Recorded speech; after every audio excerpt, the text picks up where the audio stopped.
Regularly scheduled meeting of the Mayor and City Council of College Park. I'm Mayor Bianca Bontley Broom. We have a quorum present with all 4 council members in attendance. It is 7:48 p.m. At this time, I will call the meeting to order. Our first item on the agenda is the Pledge of Allegiance.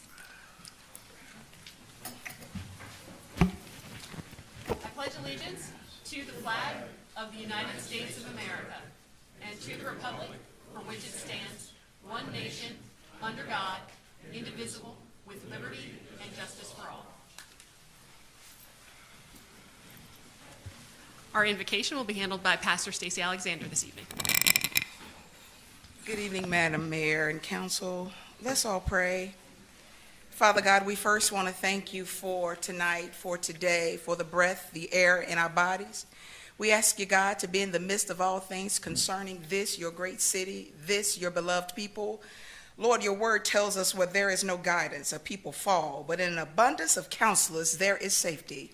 So God, we ask you, Father, to rain down on our leaders. We ask you to give them your wisdom, give them your peace, give them your love, and thank you for protecting and keeping this city.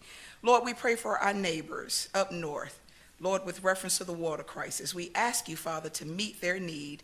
And we ask you, Jesus, if you would, God, continue to take care of us and do what you do best. That is reign and super reign. And it's in Jesus' name that we pray this prayer. And all did say amen.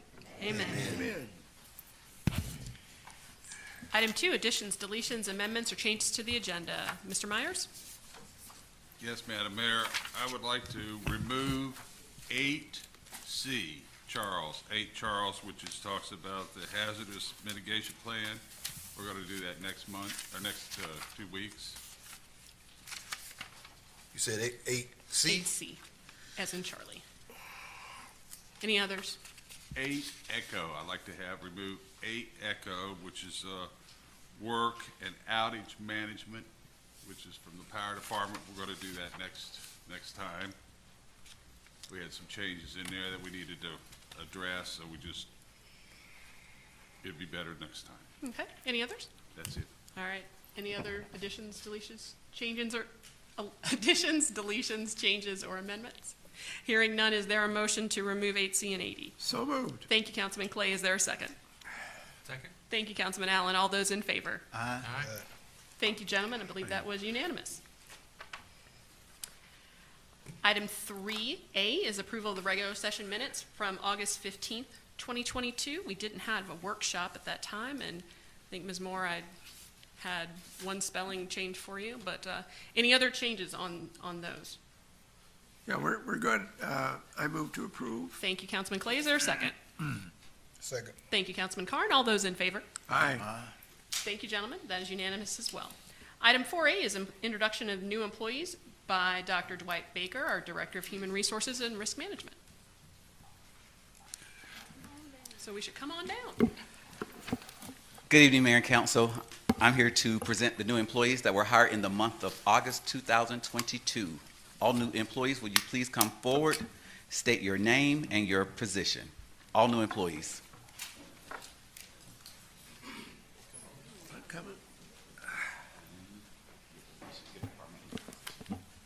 My name is Matthias Verlarenko. I'm a fire recruit with the College Park Fire Department, and I'm glad to be here. My name is Roosevelt Donaldson with the College Park Fire Recruit, and I'm glad to be here.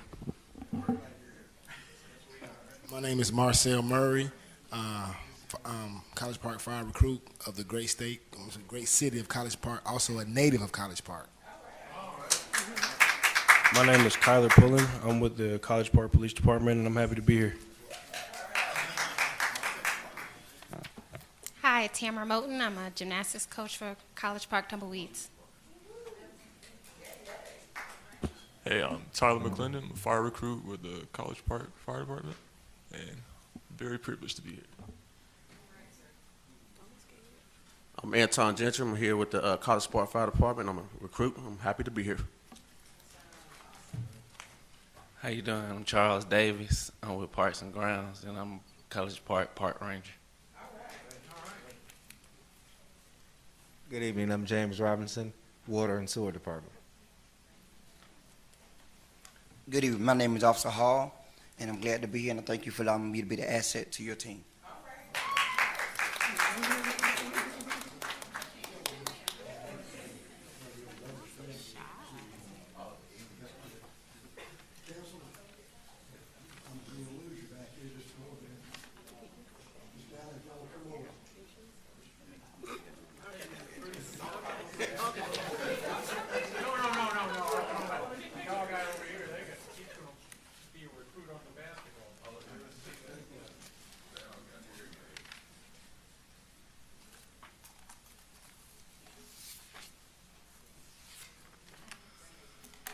I know that'd be a big lag. Fell off his chair. One more time. We're good.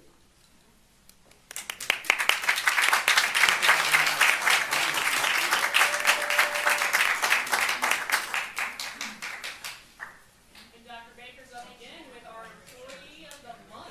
Well, we changed the name. It's actually College Park All-Star of the Month. Well, all right then. So I'm here to present the All-Star for June as well as July. I'm sorry, June and August. And I have two of the ambassadors here as well who will be presenting the awards. The first All-Star of the Month is for June 2022. This employee has been with the city since March 2012 and is amongst many seasoned employees. This employee is the very first employee in the building in the morning and exhibits the qualities of our core values. Service. The employee has set many standards with his service to our department and the citizens we serve. Integrity. This employee's integrity and innovation show is in the day-to-day operation and process improvement plans that are approached. Advancement. This employee has proven to be a great employee for career opportunity and advancement. This employee goes above and beyond to ensure that the citizens of College Park understands that the city cares about their water and sewer needs. This employee works in the Water and Sewer Division of the Public Works Department and is well respected amongst his colleagues. The College Park All-Star of the Month for the month of June 2022 is Mr. Lafayette Askew, Labor 2, in the Water and Sewer Division of the Public Works Department.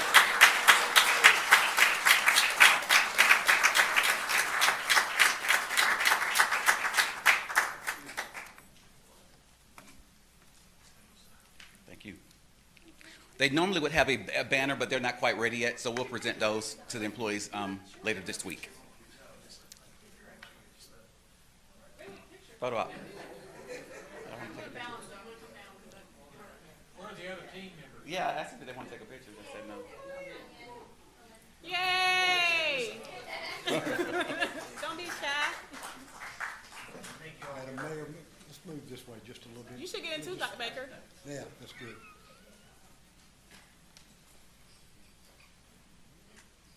One more time. That's good.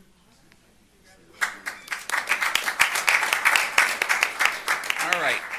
The College Park All-Star for August 2022. This employee has been employed with the city for 22 years, has held 6 positions, and holds several certifications. He is trained and operates every piece of equipment within the division. He has served as acting superintendent in the absence of the superintendent. He has spent countless hours helping other departments and is always the first to volunteer. Every Christmas, you can find him in a full costume on Main Street, passing out candy to the kids. He has a kind heart and a giving spirit and is affectionately known as Pie. This College Park All-Star for the month of August 2022 is Mr. Monroe Talbert, Environmental Compliance Officer in the Water and Sewer Division of the Public Works Department.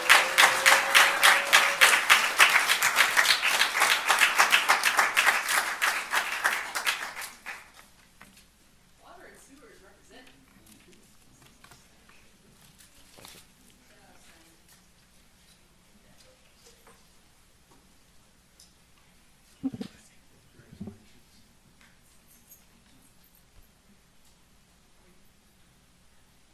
Okay, we're good, except, Mr. Allen, if y'all, this way, just a little bit. Jeez. Smile. And smiling for me now. All right, good.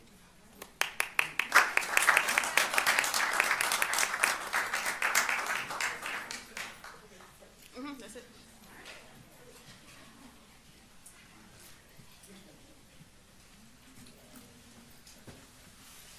Next up, we have remarks to citizens. Ms. Ames, can you let everyone know what the guidelines are? Yes, ma'am. So if you signed in on the sign-in sheet, I will call your name. You will have 3 minutes to leave your comment. After that time, we will take anyone that did not get a chance to sign in who can also speak for 3 minutes. There is 36 minutes total for citizen remarks. So I'll go ahead and start. Okay, first I have Jamil McKenzie, 2447 Odell Way, to discuss events and millage rate. Good evening. I am Jamel McKenzie. It's good to see you all. I also want to acknowledge the presence of South Fulton Councilman Corey Reeves, who's with us this evening, and I don't know if we're going to hear from him at some time. My announcement for this evening, my comment is, unfortunately, 1 out of every 5 Americans has a diagnosable mental illness. And the stress of COVID-19 has caused these figures to escalate over the past 2 years.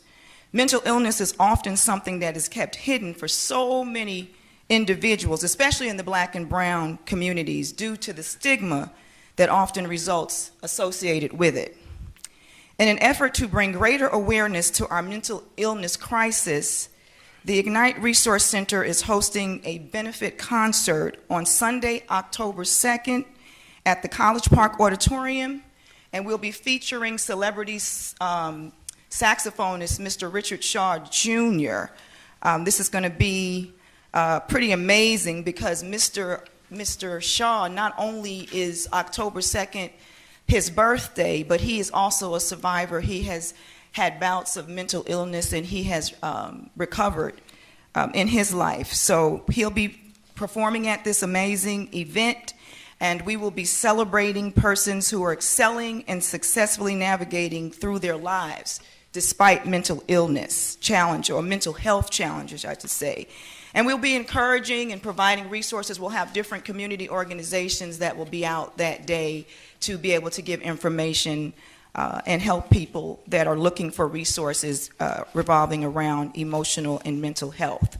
Again, the concert is going to be held at the College Park Auditorium on October 2nd. The time is actually, is the time on here? At 6 p.m.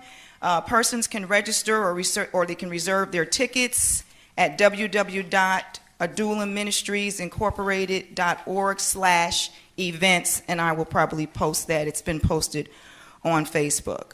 Some other things that we're doing in the community is we have started a program with College Park Elementary School.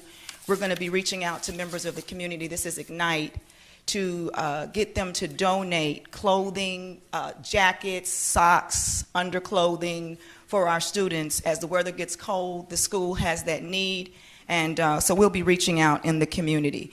We also have begun our assistance program for persons experiencing living challenges with landlord issues, and we were able to actually give our first check to assist a family with moving on last week. As far as the millage rate, I just wanted to I was here for that conversation today, and I just wanted to say something, and I'm actually I may move into someone else has given me their time. Okay. Did you want to say anything, clerk? Or should I just move on? Okay, so Dr. Lethea Williams of Oxford Walk yield to Ms. McKenzie. So we'll go ahead and start the timer for 3 more minutes. Go ahead. All right, thank you. I heard Ed Wall say that we are talking about probably about 4,600 or so homes in the city of College Park. And I truly understand where, I hear what the council, I hear what you guys are saying on your end, but I wanted to speak on behalf of residents and persons in the city of College Park, and so you could hear, again, our situation. I'm hearing the discussion of taking on a $2 million increase, and I can tell you right now that in terms of average home values in College Park, I do not believe those numbers are correct.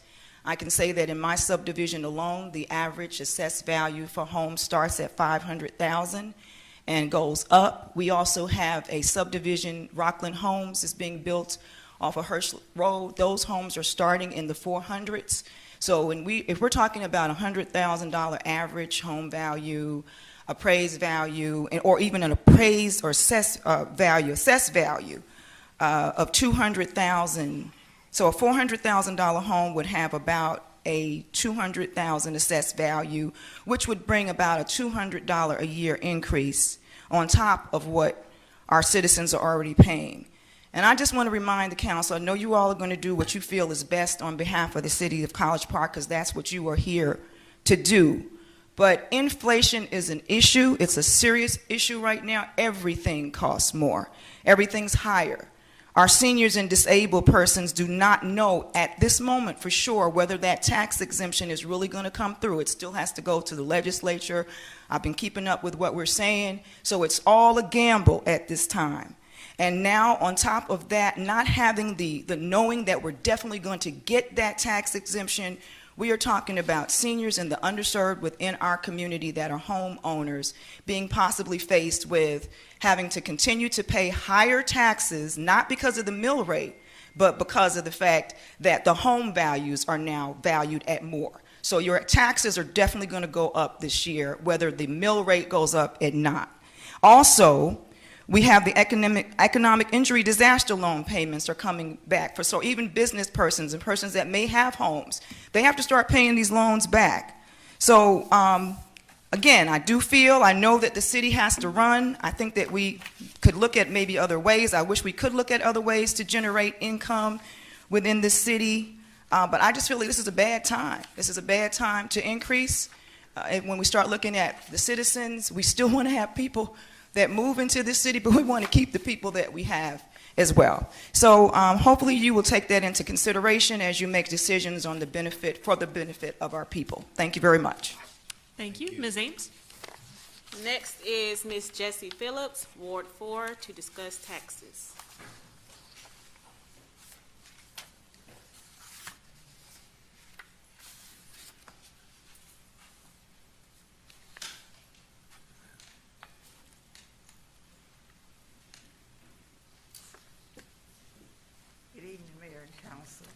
Good evening. What's 4124 Williamsburg Drive, College Park?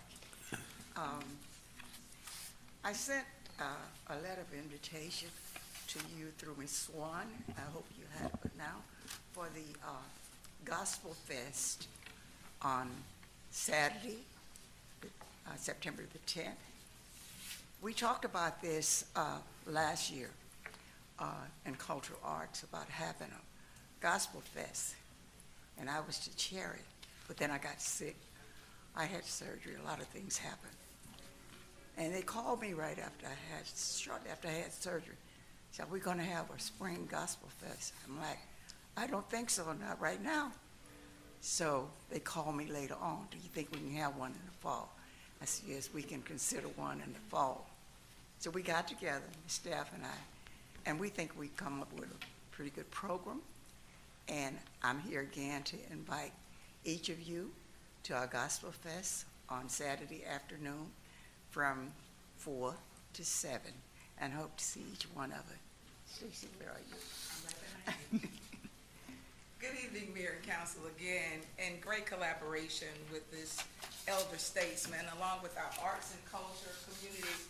We are indeed excited about this Gospel Fest. It's an objective of this Gospel Fest, of course, is to do exactly what your tradition says, what our integrity says, which is to celebrate the historical tradition of gospel music and to provide a spiritual and social alliance among the churches in our community.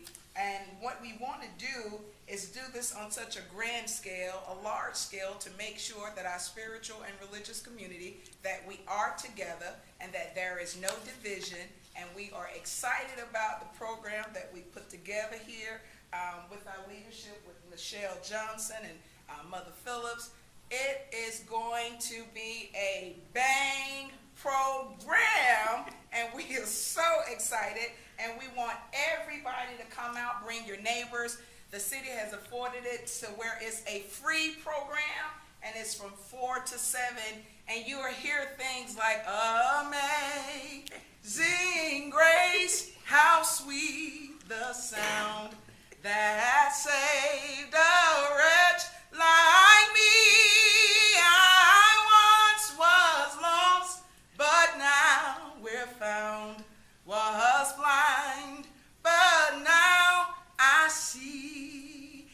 traditional one, but then you'll also hear some updated stuff too. So we really want you all to send your children. It's for your family. We love to have our city officials there to support this program. And thank you again for allowing Michelle and this right here. We're going to pass some of these out, everybody, so make sure it's on the radio. It's everywhere, so let's do it big. Let's not allow East Point, I said it, to outdo College Park. Amen? Amen.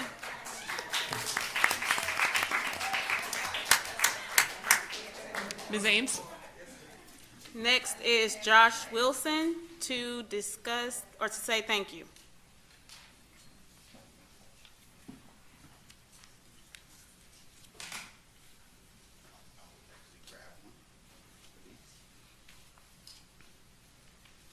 Good afternoon, Mayor and Council. How you guys doing today? All right. My name is Joshua Wilson. I'm the president of Foster Foundation.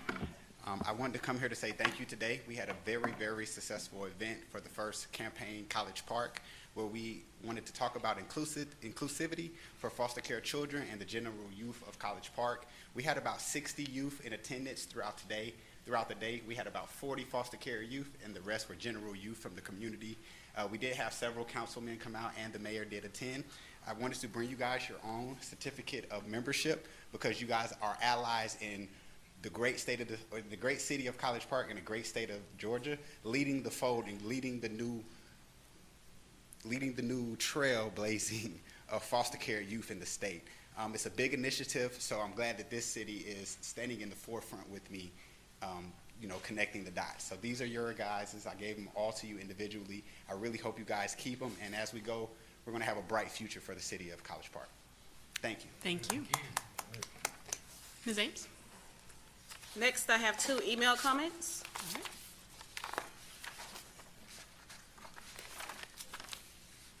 The first comment is from Demetrius Taylor, and it reads, "Greetings and salutations, Mayor and Council.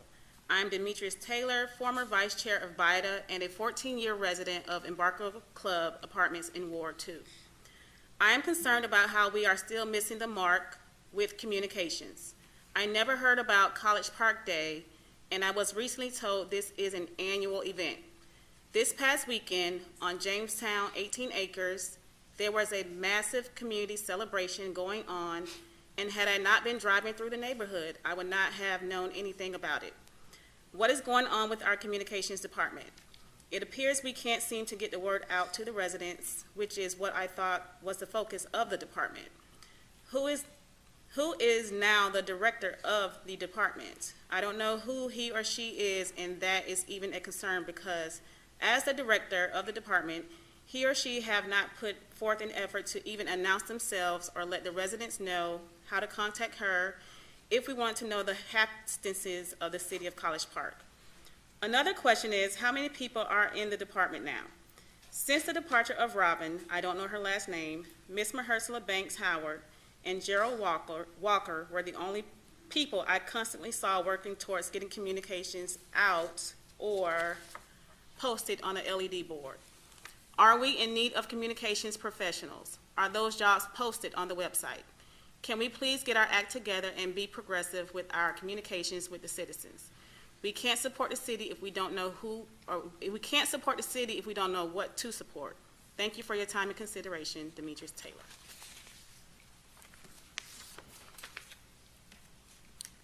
The next comment is from Stacy Lane, and it reads, "My name is Stacy Lane, and I live in Embarco Club Apartments. I am reaching out in hopes that this does not fall on deaf ears. Y'all sit here meeting after meeting making decisions for us, staff, and businesses. Some decisions good, but a lot are bad. Why is Joe back in office? This is the same Joe that bought a house from BIDA for pennies. Google it. I held my tongue long enough, but clearly, since he's been back, there has been an awful shift in morale. Kids Fest was a want, not a need, that he pushed. Councilman Clay is probably too smart for his own good. Time for him to go. Councilman Allen, well, not too smart. I think he means well usually. Gay, the brokest of them all. Gay is a bully, simply put. Bianca, our mayor, all over the place. Does she work for GMA or College Park? Then you have staff. HR is a joke, nothing is confidential. Dwight is brash, rude, and so is his assistant. How is he back and the position wasn't posted? Stay woke, y'all. Google it. The city manager isn't competent. Finance director is too smart, which is why there's no checks and balances. And she is making the most under the city manager. Why is that? Darnetta was fired for standing up to the bull. She was very unorthodox, but this council needs that. Not another Terrence. Google it. Artie left, good for him. He was not the most approachable, but still he knew his stuff. Y'all and you hired a planning administrator, zoning, instead of Tasha, who is more capable, although she is rude AF. Sabrina is fake, Shavela is fake, Mercedes is fake, Michelle is fake, Mike fake and suspicious. Hugh dry SF. New communications lady, what has she done? Can she hold a camera? Police meh, fire devil meh. Chief is a good old boy. I say all that to say get it together. Fire Baker immediately. He needs to be investigated.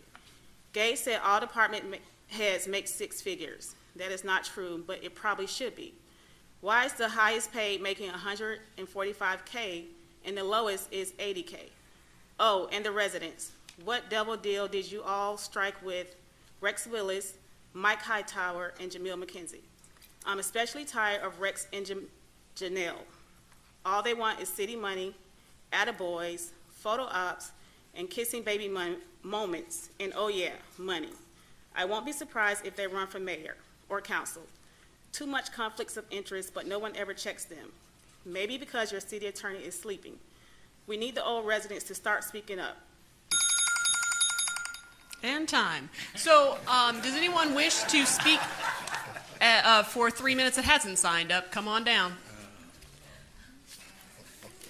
All right, hearing no one, we're going to move on.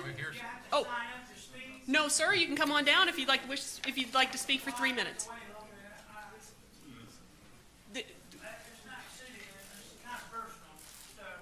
If you want to address the body, the council, then now's the time to do it.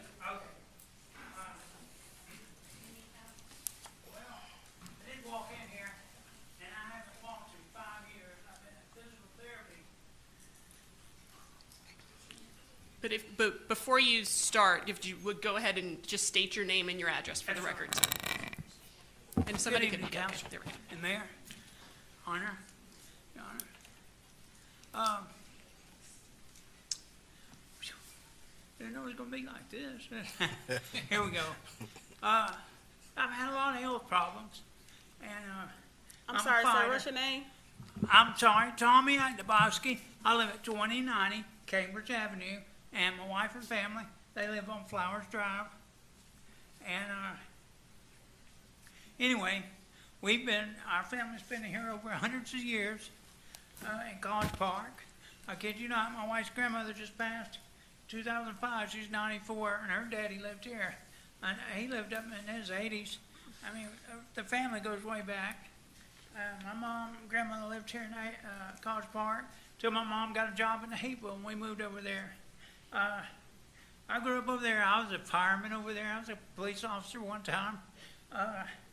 But I just couldn't be set there, but I ended up, I had a job with the Braves. I was on the camera crew. Y'all seen my camera shots lots of times, the city of Atlanta, catcher cam. But here's my problem. I just need some time on my cars. I've been in the hospital. Doctors gave me a year and a half to live. It's been 10 years. And I said, well, I'm not going nowhere. Jesus is going to take my hand. And I'm here to tell you, he did. They said, well, you might get 2 years. Well, anyway, I fought for 4.5 years. Then they finally decided to give me a liver. I got a liver in August 2016, so it's been 6 years. And I fought that. I was in the hospital about 3 months before that, then 6 months in ICU after the liver, and then, glory to God, and then another year in the hospital. And so I get home. I'm home about a month. I didn't get enough physical therapy, so I fell in the bathroom, broke my back. So then the next 4 years, I broke my back about 7 times. I've been flat on my back. I couldn't get physical therapy through the pandemic. I was going to get it the week before the pandemic broke.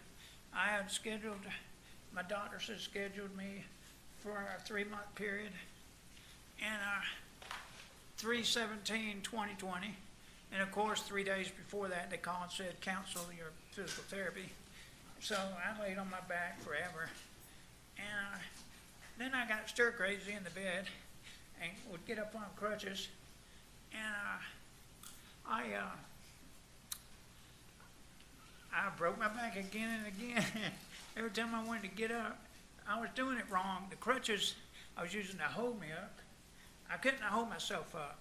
I was using them to hold myself up to learn to walk again, because I'm a fighter.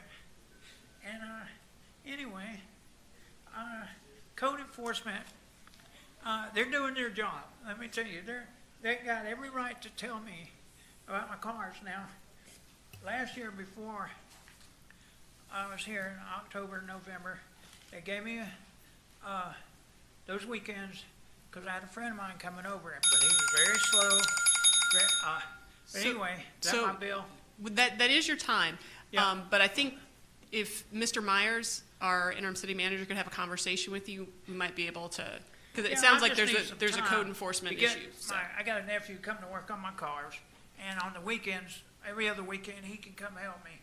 And he's a lot faster. And I can get a lot more done, but I just need some time. And I do have, and I got a son, because I got a son who's going into college. But anyway, I raised 2 other girls, put them through college. And I can tell you a million stories around Atlanta. I knew Maynard of Atlanta. I've known a lot of mayors. Mr. Myers, would you mind having just a conversation with him and see if we? I really appreciate y'all's time. Oh, absolutely. And I enjoyed the meet. It's like last year, I need to take up the time, but I know you guys are busy. But when I came home, after not being there for about 4 months last year, I kid you not, my neighbors came out of the woodwork asking where have I been? Because I ran off a lot of drug dealers around the neighborhood. As they moved in, they were like, you're crazy to go out there. I said, no, they're not going to shoot me because I got a force up here at CP. They'll be glad to show up. Okay. So I ran off. Anyway, typical. Anyway, I appreciate y'all's time. Thank you, sir. I think Mr. Myers will be able to touch base with you. I was supposed to meet you at Jesse Howard's thing, but I was in the hospital, and I didn't get to, I saw it on the screen, but nice to meet you this week. It's a pleasure. Thank you so much for your contributions to our city. Thank you. Take care. All right. Does anyone else wish to speak for 3 minutes?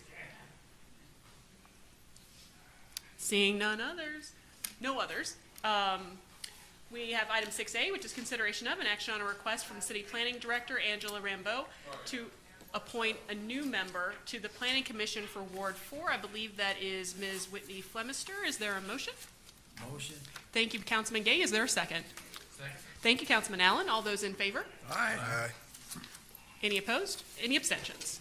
Hearing none, that is unanimous. Thank you, gentlemen.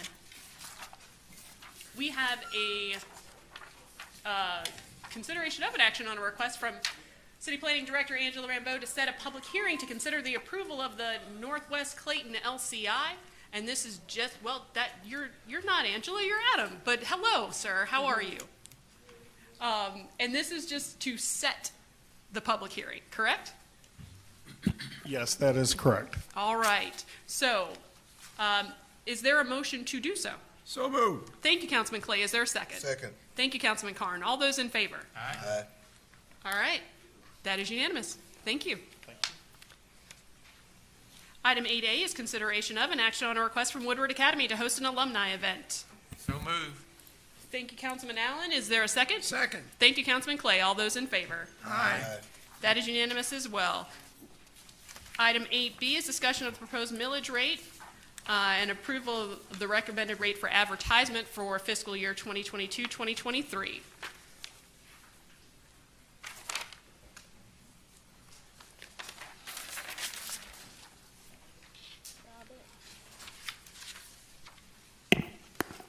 It seems like such a short time ago. I know. Hello. How y'all doing again? Doing So well. you all saw our recommendation. We would like you to advertise for 3 public hearings, 2 mil increase from 12.619 to 14.619.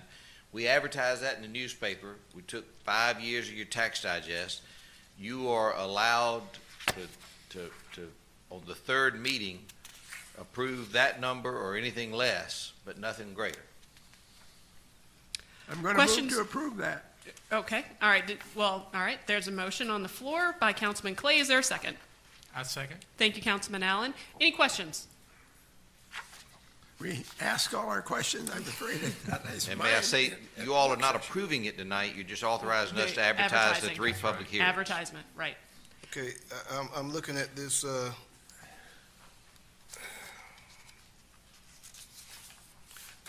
That agenda transmittal reflects 12.619. yeah, I see 12.619, but where's the recommendation for 14 at here? I don't see that here. He's changing it. Okay.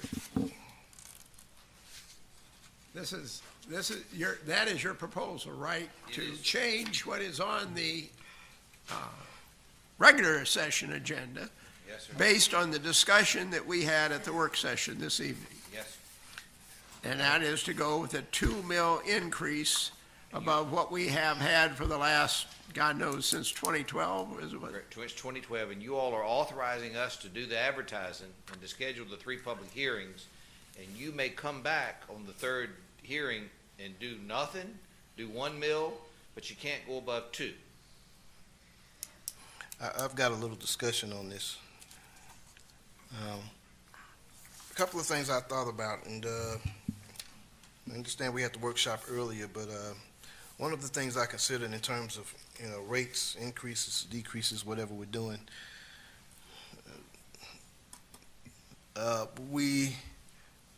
it looked like we finally got this senior homestead tax exemption thing, I guess you can say, straightened out.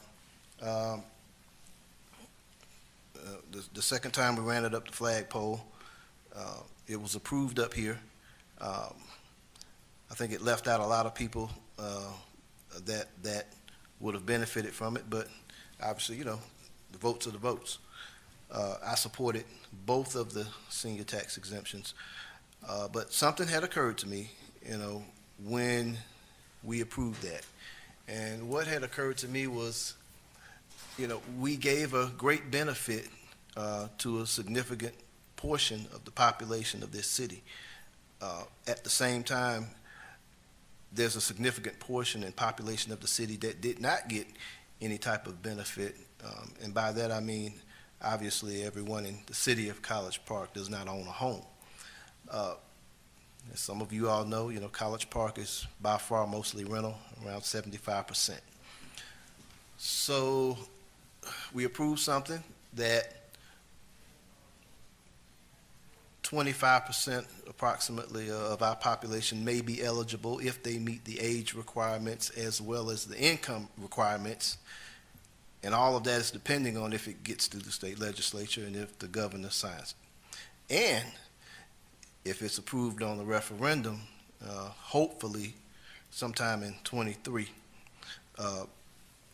But I said to myself, I wanted to do something and kind of equalize things for the other 75% of residents who did not receive a benefit. And obviously, it's hard to receive a homestead tax exemption benefit if you don't own a home. I mean, it goes without saying.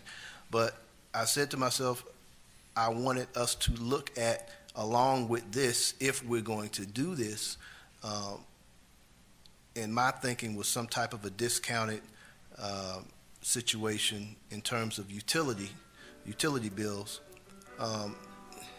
and it's great elevator music there.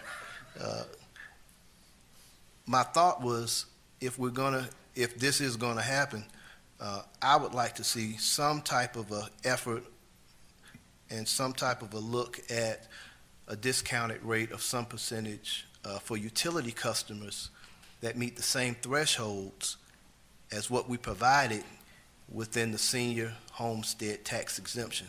In other words, in fairness, I said to myself, well, I'd like to see us, theoretically speaking, provide some type of a savings for residents at the same age, 65 or over,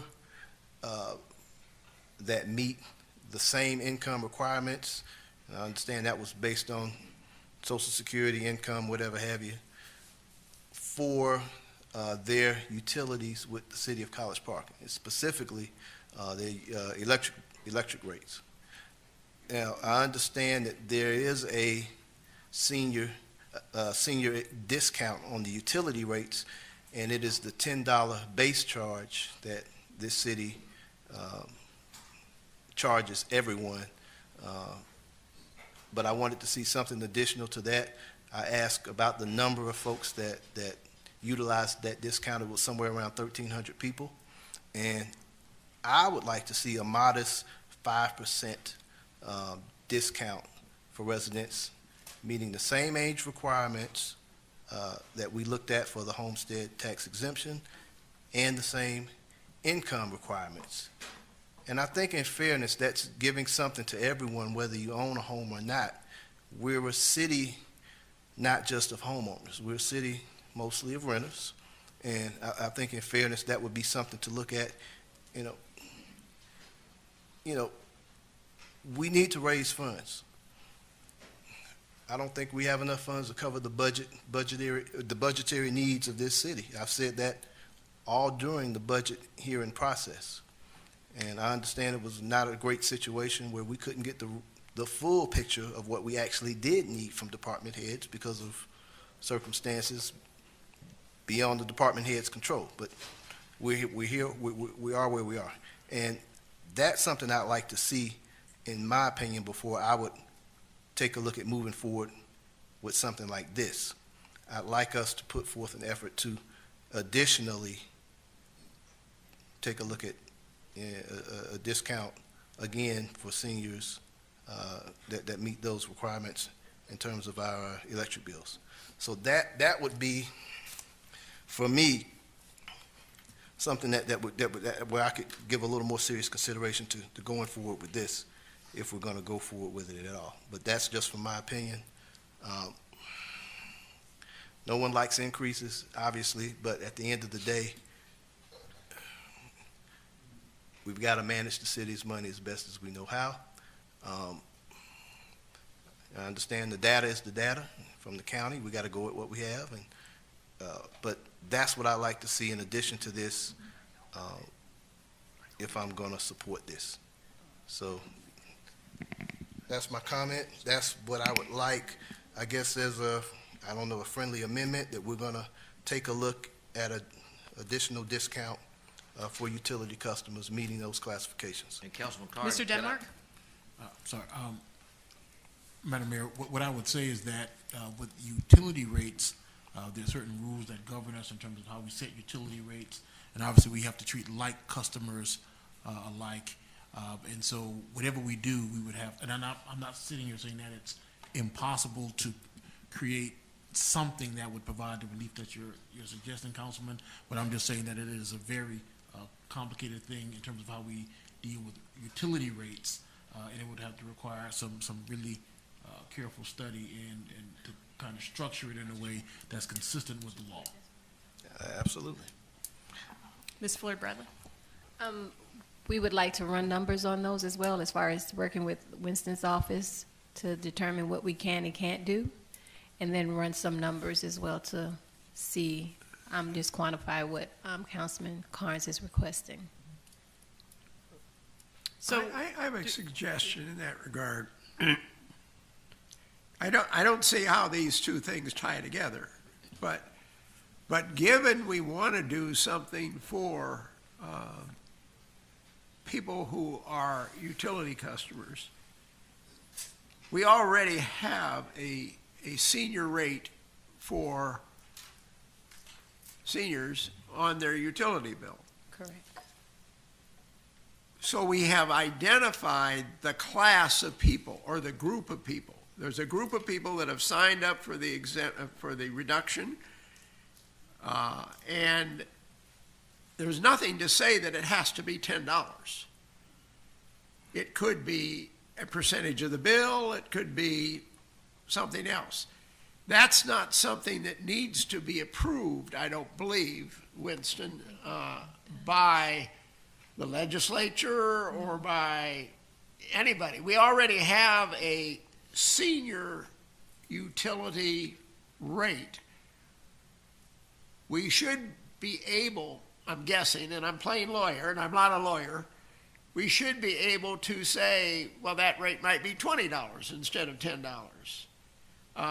That wouldn't require a special, long, involved process.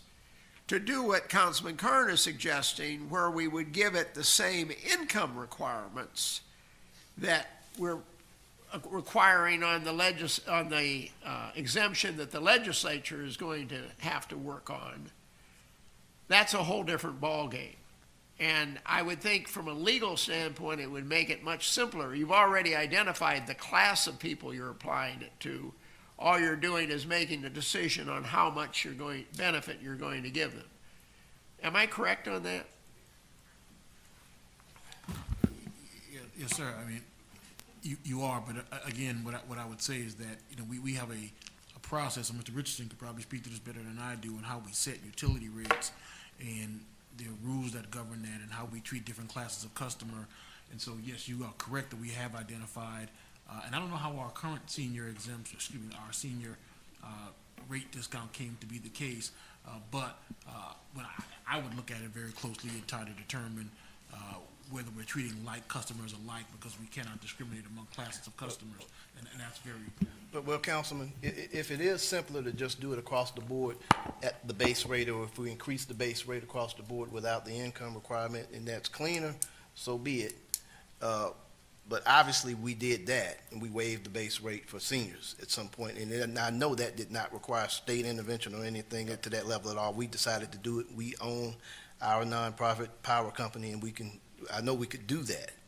So, what will you give us your 2 cents on Well, the it? senior rate was established back in January of 2011. Basically, it's the residential rate without the base charge, and that's what most utilities are doing. Even Georgia Power has a senior rate, and it's almost equivalent to taking out the base charge in their residential rate, very similar to it. But they do have an income level requirement on theirs.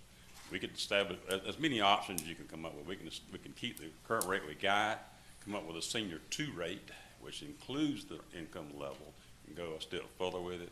There's many ways you can look at it as far as designing something for seniors under a different income level. Does it make sense to have a conversation about this in a workshop session? A good idea. And see what our options are? Because I agree with Councilman Clay that they're both important issues, but they are separate in terms of we're just determining whether or not we're going to advertise this millage rate now. And so, Councilman Carter, are you amenable to putting it on a workshop session at the next meeting? No, I disagree that they're not connected, number one. In my opinion, they are connected. Anytime you charge residents for something, you consider what you can discount for residents at the same time. I think they are connected. And again, that's my opinion. And, you know, my opinion counts up here as one out of 4 other opinions up here. Well, there's 5 of us. My opinion counts as 1 out of 4 others up here. Again, I know what I said, and that's what I meant. I think that, you know, it's hard making decisions up here. Everybody has their own opinions. I do want this part of, if we're going to move forward, and not in terms of specifics, but I would like to add as an amendment a commitment to put together a discount tier along whatever lines, if we're doing it all across the board, to increase that 10% senior discount for utility bills if we're going to do this. And then again, I mean, my vote may not even make a difference in it. So, but that's what I'd like as a friendly amendment, that we look at this and we couple that on. And then, Mayor, we put it on a workshop, and city manager and Hugh, and we sit down and we flesh the rest of it out. So your amendment is to have a conversation about it? No, I said a commitment to doing that along those lines. Now, if it, I don't know if it's 5% additional or if it's 10% additional, whatever have you, but I'd like to see us a commitment where there's going to be a discount on utility rates for everybody if we're considering increasing this millage rate. Without knowing the numbers. Well, That's Councilman Clay, correct. this is Yes. the amendment that's Yes. been proposed to your motion. Are you amenable to it? Well, so basically you're saying, in order to get your vote to keep the city from drawing down its reserve by having a 2 mil increase, which will affect the homeowners, you, in order to secure your vote, you want a commitment in the amendment, in an amendment to the motion, that we will not do just one thing. Not only will we make the motion to do the millage rate, but we will also make a motion that will commit us to doing a reduced utility rate for seniors. Or now, if you want, we could do the commitment to the utility rate first, if that's your pleasure, and separate them up. But I don't want to do the millage rate until we consider this. But you're basically saying if you want my vote for the millage rate, you will vote on this. Is that correct? I'm saying I'd like that as a friendly amendment so we can vote it in a package. Yes, in that sense. That's what I'd like. I think. I have a couple of, Okay, go ahead, Councilman Allen. I was going to say, I have a couple of questions. There's, do we have a length of time that a person needs to be in the utility program, or be a apartment resident, or do they have to have their bills caught up on time? I think there's more numbers we need to look at, in my opinion. I'm just. And Ken, I'm fine with fleshing all of that out at a workshop at a later date. What I'm asking for is a commitment for a utility rate discount for an increased utility rate discount for our seniors along the same age frame, the 65 and over. And I think in fairness, that would be, I just think it'd be the right thing to do, And we talk about questionable variables. Well, we're looking at voting on something that's with questionable assessments. So that would be my friendly amendment to the motion. Okay, I have a couple of questions, because the commitment could be going from $10 to $11. And that's a commitment to reduce it. I mean, increase the senior discount is, I understand your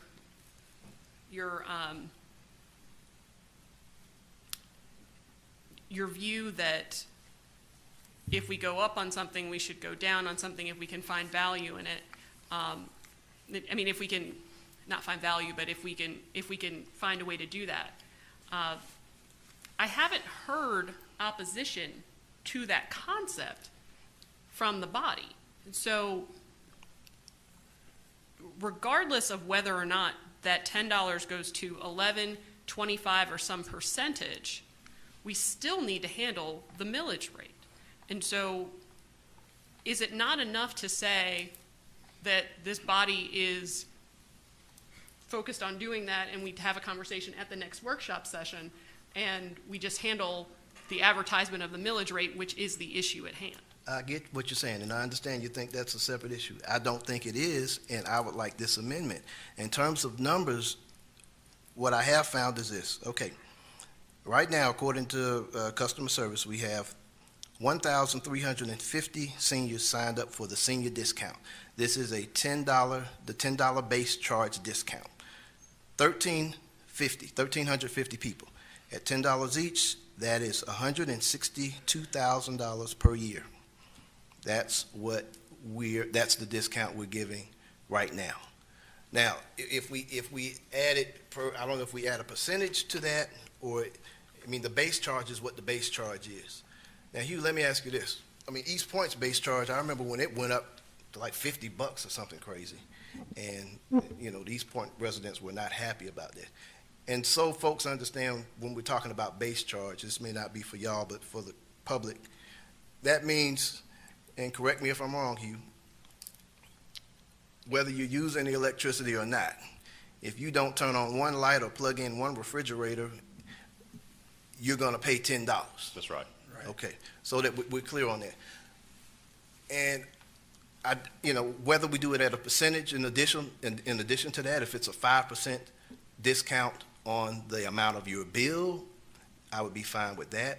If there's a way of redacting, you know, making that base charge higher, but with a redaction of the bill pro rata, you follow what I'm saying, Hugh? If that's possible, I don't know if that's possible. If that would make it easier, or would it be base charge plus a percentage discount? I'd be happy with a modest 5% discount. And I think that would be a fair number. And, you know, obviously you do the math. If your bill's $200, you get the base charge and you get 5% of a $200 bill. And, you know, I don't think we take a huge loss on it, but if we're going to do this increase, that's what I'd like to see. But again, that's just me. Councilman Clay, what is your response to the amendment?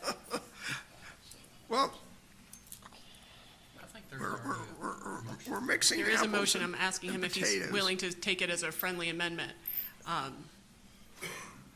Yeah, I know what's being asked. Yeah, no, Councilman Allen said that there was a, sorry, go ahead. What I would rather do, because I think it's really strange to mix these two motions together for a whole variety of reasons. We're having discussion of the motion now. If you want to mix the two motions together, then I would propose a 3 mil increase. And I'd revise my motion to go with the 3 mil increase and include the recommendation to do that. Alternatively, what I'd like to do is withdraw my motion on the millage increase, have a separate motion to do what Councilman Carter is suggesting. Have that motion, vote on it, and agree that we will look into this, and then return to this agenda item and make the appropriate motion, which I've already made, for that. Are you withdrawing your motion? Or are you? That's my suggestion. What? Which would you, Joe, which way would you rather go? Would you rather go 3 mills, or would you rather go 2 votes? What I would like to do, actually, I'd like to hear the mayor's feelings on this before I make a decision myself. I'd like to hear what she thinks. And I'd like to have Councilman Clay either accept the friendly amendment or withdraw. I'll withdraw the motion. All right. Is there a motion on the floor? Are you going to make a motion for 3 mil? I'm not saying what I'm going to do. I'm turning it over to Councilman Carn for his motion on the power bill. And again, I'd like to hear the mayor's opinion on this. Sir, I'm here to run the meeting, so if there's a motion pending, or if there's a motion that you'd like to announce, go right ahead. All right, so does that mean no one else has an opinion? have an opinion that Councilman Gabriel, go right ahead. I just don't think that this is the right time to raise the tax. This is inflation. Even the governor and the Stacey Abrams are both touting how they have lowered the state tax. And for the city of College Park to be raising the tax at this point in time, I just don't think it's fair. But to give some other consideration is only fair. I was just thinking about the bills that the Democrats are passing, and it's taken them months to pass it because one man named Joe, I can't even pronounce, he's bold enough to hold out until he make that body be fair. So if there's a way to give some relief, then that's what I would support. Thank you, sir. Councilman Carnes, do you have a motion? Councilman Gay, so I'm trying to get where you're coming from there. So I was talking about 2 mills with a commitment for an increase, increase in discount for electric utility. You know, my feeling was a modest 5% additional discount. So what do you, this is something that you would be okay with? Is that what you're saying, or? I would be okay with it, council member, because that is some type of concession to the more marginalized people in our ward. They can barely afford to pay their taxes now, and certainly they're. And here again, you know, I just got a text about my comment about Roswell. It's their budget is $98 million, but it's 130,000 people. We're only 13,000 people, and we get 140 million. That is just unequivocally not right. So I would be willing to accept that motion if you make it, sir.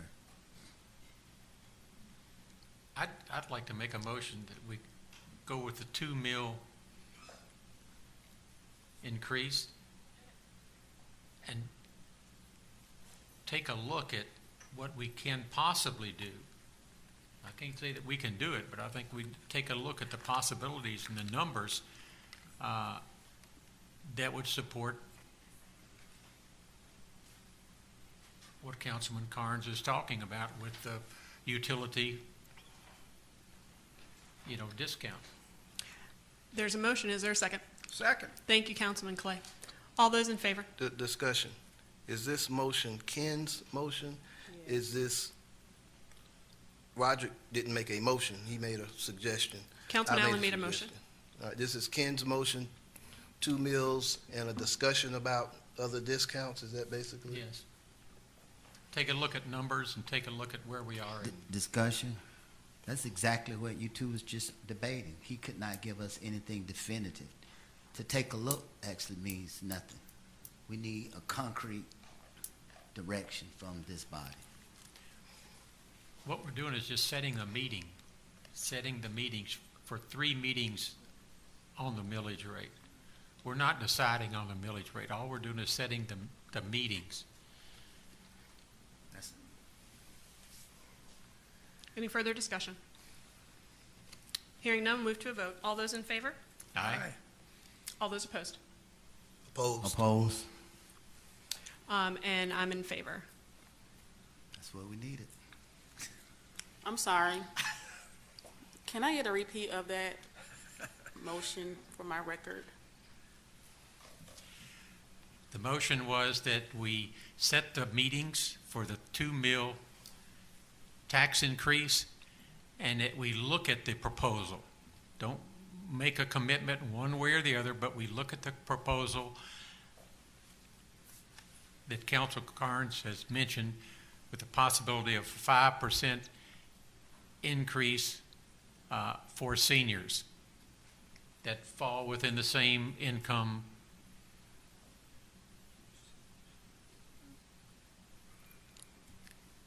as did the other senior. So we've set the advertisement. Okay, one follow-up question, and city manager, and city attorney. All right, you heard the motion, right? And it passed. Yes, sir. Okay, my question is this.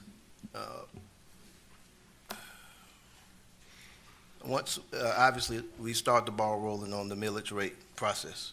What is it, 2 more meetings, 2 more hearings, or is it I believe it was 3. 3 more, right?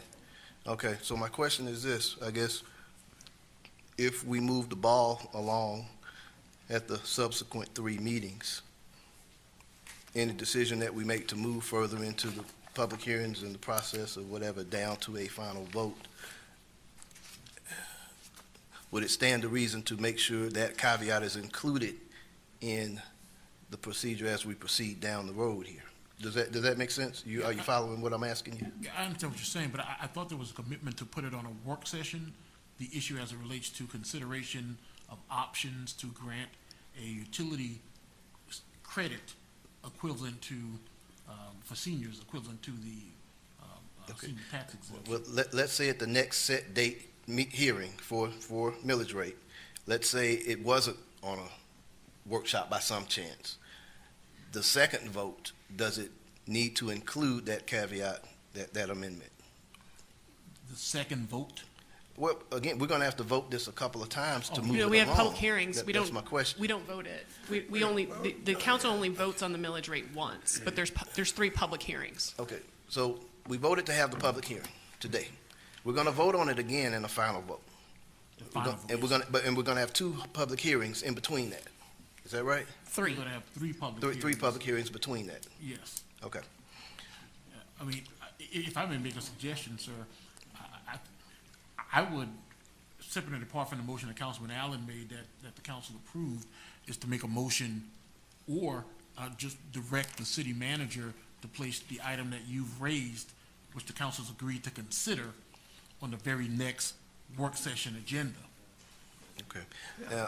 Now, despite, we done our votes on the millage rate. If we're moving forward, and we're moving forward with that friendly amendment from Ken Allen, and now I would motion to separately take a look at the senior discount for electric utility, and make a motion to put that on a workshop. Is that what you're saying? Yes, sir, on the very next work session agenda. I'll make a motion to do that, if that's what you suggest we do right now. I mean, if that's what you feel like we need to do. Yes, sir. Yeah, I'll make that motion. Is there a second? Okay, thank you, Councilman Gay. All those in favor? Aye. Aye. Okay, so the next item on the agenda is consideration of an action on request for approval of the acceptance of a Fulton County Arts and Culture Grant Award for programming for the City of College Park Recreation and Cultural Arts. I move to approve. Discussion? Councilman Clay has moved to approve. Is there a second? Second with discussion. Thank you, Councilman Gay. Go right ahead. I called you, so I'm not putting you on the spot. Can you clarify that we're voting for $40,000 to come out of our general fund for a total of approximately $140,000 to build a concrete pad for the mini pitch, and that 97 of it is coming from the CDBG. Did I get that right? So that's the RFP. This is on the Fulton County Arts Grant for $15,000 we were awarded. So how much is coming out of our general fund So, with this motion?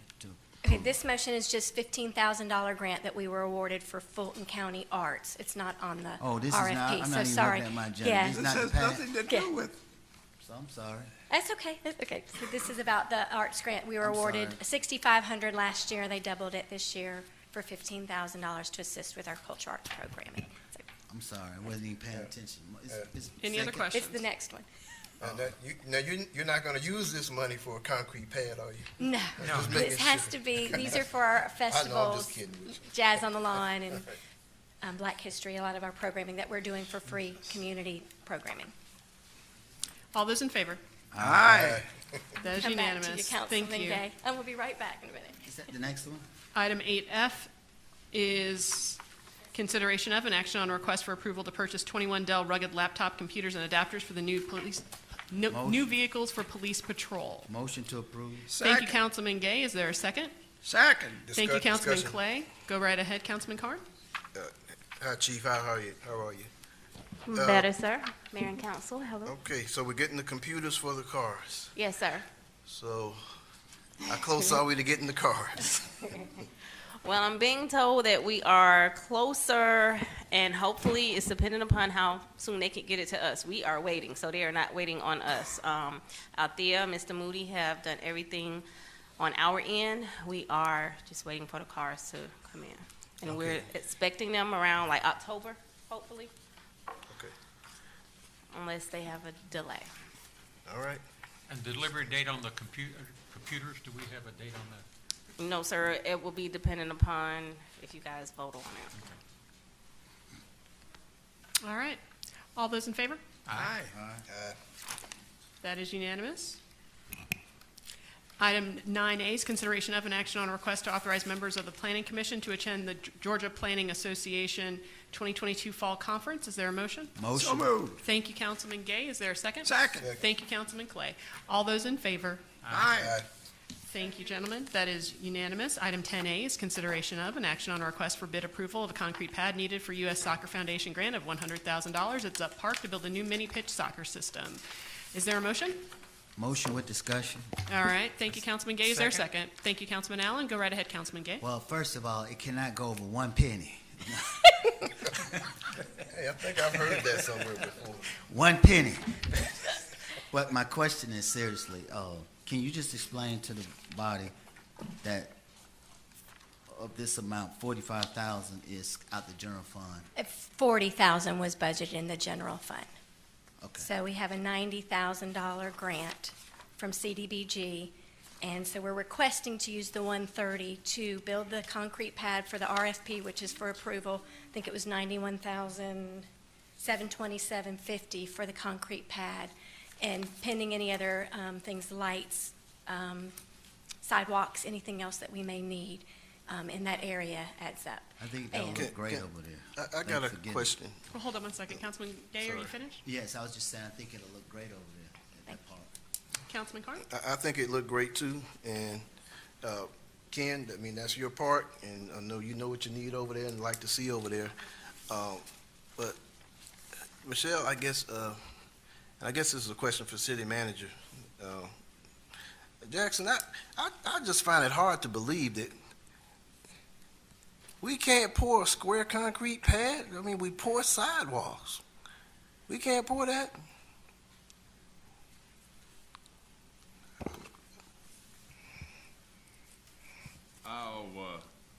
I'll see about it, but I want it to happen. Obviously, I want us to do it. Obviously, but you know, I mean, $90,000. I just said to myself, you know, we poured some great sidewalks in this city. We poured some pretty good big sections of concrete, and I mean, come on, pouring concrete ain't rocket science. no, but I just a sidewalk is I could pour a sidewalk. But when you start talking about pouring a slab of a certain enormous size, you need to make sure that it's level and it's got the right fall to it, and there's a lot of additional things, just like and I apologize, but this like the slab that we did out there at the splash pad, as big as it is, it takes a certain skill set in order to do that. And yes, we have all kinds of people that can pour sidewalks. It's a whole different skill set. I'm not, again, I'm going to vote for it, but I'm just, I poured a concrete slab at my home with the help of 2 other people. And I certainly don't have those kind of skills. And we got the fall, we got the, the drainage is great. But I just say to myself, it would seem to me, sure to goodness, we could probably do something like this. But again, I'm for it, Ken. I'm for it. I would just like to see if it's something that we can do. I mean, if we can't do it and it's out of our wheelhouse, I just don't see how it is. But if it is, it is. But I'm fine with it. I'll vote for it. But is there any way we could just take another look? Yeah. Councilman, if you, with a caveat, if you approve this, I will talk to a gentleman down there in Public Works called Tim, and I'll see if Tim can accommodate her needs. So- But if we can't accommodate it, he'll tell us. Ms. Johnson, go right ahead. Councilman Carr, we did address that with the Public Works Director prior to putting this out for bid, and was told that was something that they could do. And here's the reason why I asked though. We have a new public works director, and I don't think it costs any money, Jackson, to ask again. Ken, again, you got your money. You can have the money for it. I just want us to make the ask and make sure. I just, if we can't do it, let's go. Okay, I didn't know if Dick's is providing, So a we are- lot of other information. Do they have any requirements? So they did. Those were the requirements that we used for the RFP. It was some sort of reinforced concrete. And then this grant has to be, we have to build this pad within 30 days, which is one of the reasons we chose one of the RFP bids, is that we have to have this concrete poured in 30 days in order for that to be built within the contract that we agreed to back in March, that we would build this pad. So we're kind of working on that time crunch, and with winter coming around, they want it out. To get Dick to go Dick's ahead wanted and- to spend it in the spring, but we didn't have the funds. That's where we said we put it into the fiscal budget in order to honor that contract. So with the $90,000 coming in and with the overcost for the concrete than what we had originally cost, it was a win-win with CDBG coming through. I have a question. I made the motion, but now that we're discussing it, I'm looking at the unit price schedule. It's 425. What is that? It don't 425. It don't give us yards, linear feet. I think what the councilman was alluding to is 400. Is this 425 yards or 425 length? Ma'am? It's 420. I'm sorry. This is Star English. Star English. Do you know? ST English. I'm sorry.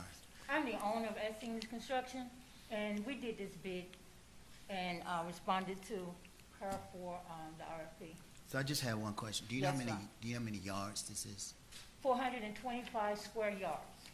SU. Oh, that's what you're telling me. This means square yards. Yes, sir.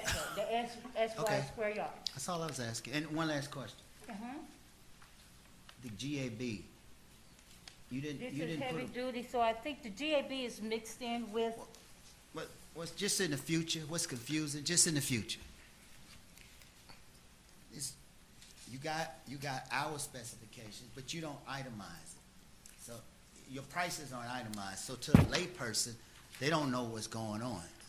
It's not itemized. Councilman, we usually do square foot and cubic yard.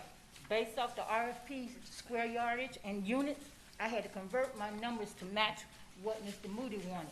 So that's why you see the units as they are and not in square feet or cubic yards, No. which I agree with you. It's already done. All I'm just telling you, to somebody who have lost a lot of bids, this is not a real, true, acceptable bid. It's not itemized. So you basically not telling us what costs what. It's like, if you see what I'm saying, you just got a lump sum. It's not itemized. You just took a city's specification and gave us a number. we have one, she doesn't have it with it. We didn't include the pack. We just, Moody just puts the cost. Oh, okay. Yeah, he just gives you the cost for the bid. Yeah, because I have subtotals with everything, how much the concrete costs, how much the labor is, how much the walker.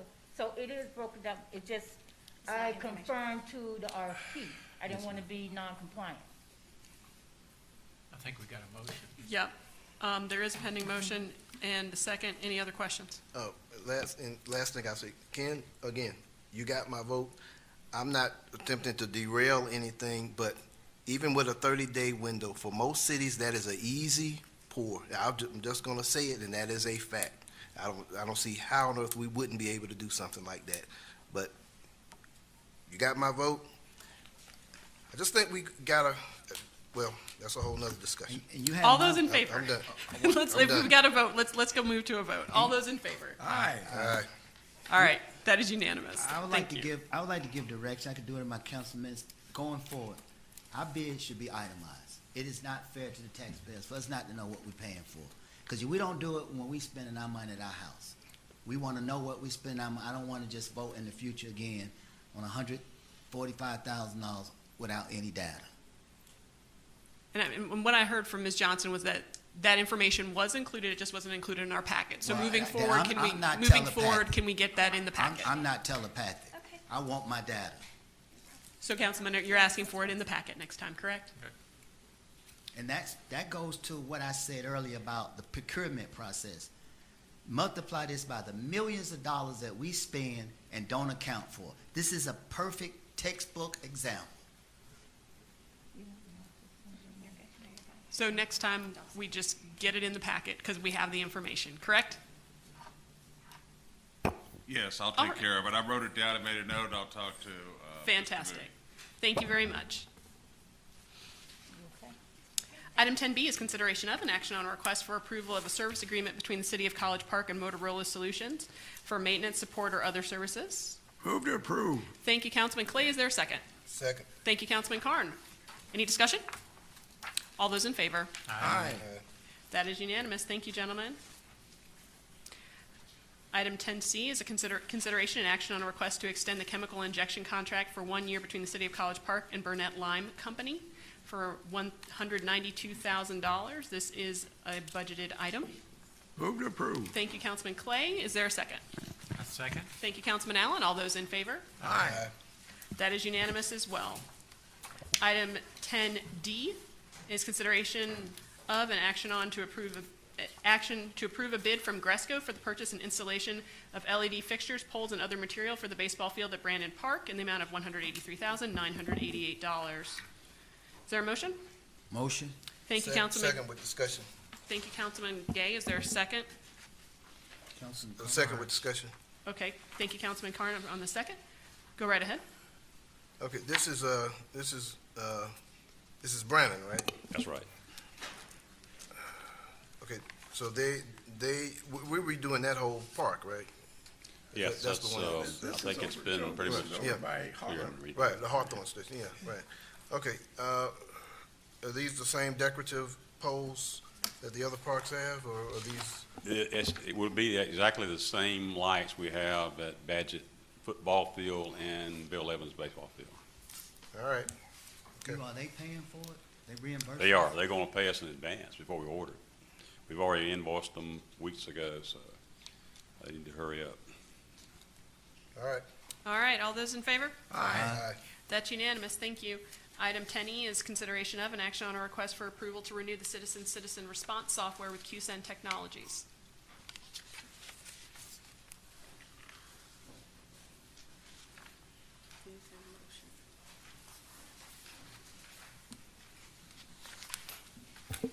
Good evening once again, Mayor and Council.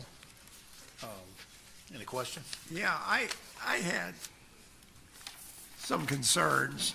I voiced these before. I don't know, we've had this application for how many years now? 2 or 3, it seems. Three. And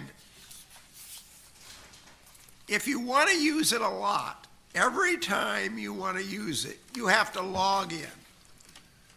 It does not have a good user interface. There are issues with that. And I don't understand, excuse me, why we can't do what all the zillions of other apps do, that once you've logged in, and you can do Face ID if you're on an iPhone or an Android phone. It really turns off, I believe, users to keep up with it. I'd much rather, I think Councilman Carn has made the point, give us a phone number kind of thing. And that's almost the way I've gotten to feel with the app. I used to try to use it all the time. And every time I would try to use it, I had to log in again. And I'm out walking and I see something, I might see 4 or 5 things on my walk that I'd like to report. But it ain't worth the trouble, to be honest. And now, other citizens who maybe once a month see something, they don't mind taking the time to log in. I understand that. But for somebody that's really going to use it, I don't understand why they can't change that simple thing for us. But yet, every year we renew it, and they can't make that one correction. What's their reason?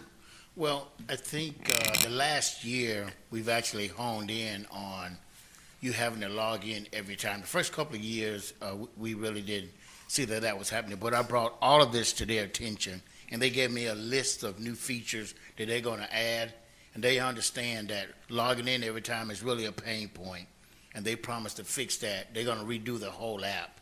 So my recommendation would be, let's move forward with it, let me monitor it, and then the next year, if it's not repaired, then I'll bring it back before you guys and we bid it. Let me ask you this. Is this something we have to pay at one time, or can we spread payments out over the year? Got to pay it one time. Pardon? We got to pay it once. So is there any way to, once we paid it, we lose our leverage? They can promise us anything, and next year we'll be having the same discussion. How do we, is there any way that we can get some leverage with them to make it actually happen? Because we've been talking about it. This is not the first time I brought that up. And maybe I'm the only one, but I'm curious, and I asked you before the meeting, can you tell me whether the usage has been? And what I was trying to figure out is, are people using it more or less? Is it really popular? Is everybody saying, oh, yeah, give me that app and I want to report things? Or is it falling off? Right. That's what I'm trying to figure out. Well, so that we could make some data-driven decision, I gave you the data for the last 30 days, and I've also sent all of you some data this evening, and that data shows, if I could read here, those with Android phones, 128 people has logged in to use the system. With iPhones, we had a total of 529 people, which is a total of 657. But is that logged in once in their life? Or is it once per month? And is the number that there were a whole bunch that logged in? I'm one of those people that logged in. I haven't logged in for ages. Right. So the leverage that you're concerned about, Winston, I would like to bring that contract to your office so that you guys can look at it, and I'll go back to the company and tell them exactly what our concerns are about these features that seem to be haphazard, if you will. And that would be the leverage, is to make sure that they fix these things, or we find a way to get out of the contract. Well, that's where I was going. I have a discussion. Hold on 1 second. Hold on. Let me move down the line here. Councilman Carter? I got a couple of things, and Mike, I guess you know one of them, what one of them's going to be about. And again, this is not any fault of your own, but I've been asking for a phone number for this since May. Since May. And I know you're not responsible for the phone number directly, but I guess, well, do we have a phone number, number one? Yes, sir, we do, and I own that. Okay. Because I talked to the city clerk that I should have had that number posted a while back. So we do have a number posted to the system. I just haven't posted it to the website, and that's going to involve our city clerk and Ms. Jamisha in order to do that. Okay. Well, I've had a number for a while. Okay.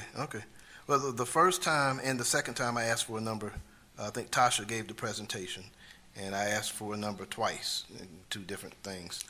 But, all right, I'm glad we got a number. Here's my thing, and I'm not against the technology. I've been hollering about getting data points in here, and I think we need to use the data we have around us and the whole nine. But, if something is kind of a little more cumbersome to work, sometimes it's easier to go a simpler way. I remember a story, I think the U.S. government, NASA, was spending millions of dollars with the space shuttle trying to develop an ink pen that would write in the zero gravity of space.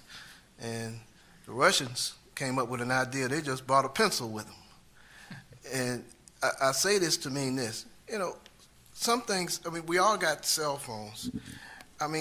Theoretically speaking, you see something going on that needs fixing. This is just in my mind. Okay, you take a picture of what it is, text the picture to this phone number, and type in your sentence. What else do you need? It just seems like to me it's complicating something that seems simple to me.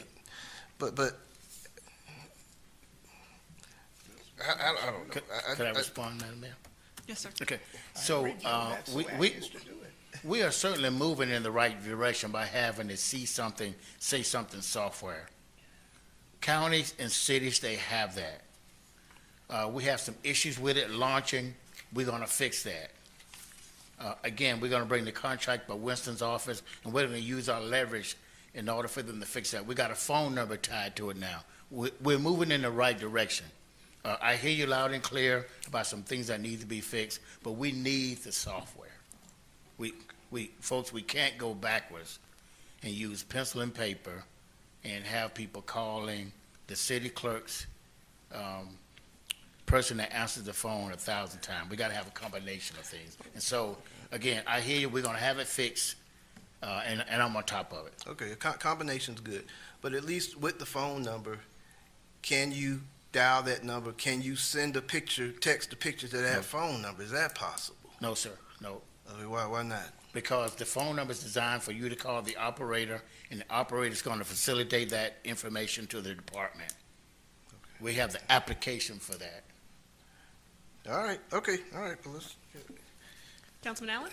Okay, I just had the same comment. I have a person that keeps talking to me about, they have to log in each time, and that's their main concern. So you've got that taken care of, we're fine. Okay. Councilman Gay? So my concern is our culture and our leadership. So I'm not sold on iNotify, as I told you. And, I mean, we got children in middle school making apps. They got children making apps about being bullied. It's our culture. Let's say that you have an officer who works night shift, and he's parked at Family Dollar, and the lights are out. He's there every night, and we know he do a dangerous job. And he or she's on their phone. They're on Facebook, all these other apps. But because of our culture, because of who we are as an organization, because our leadership says, hey, no, you don't have to do that. It don't make sense. That light didn't get reported. And another thing I learned about these uniform reporting apps is that it holds people accountable. I wouldn't want it either. If, if it makes me have to be accountable.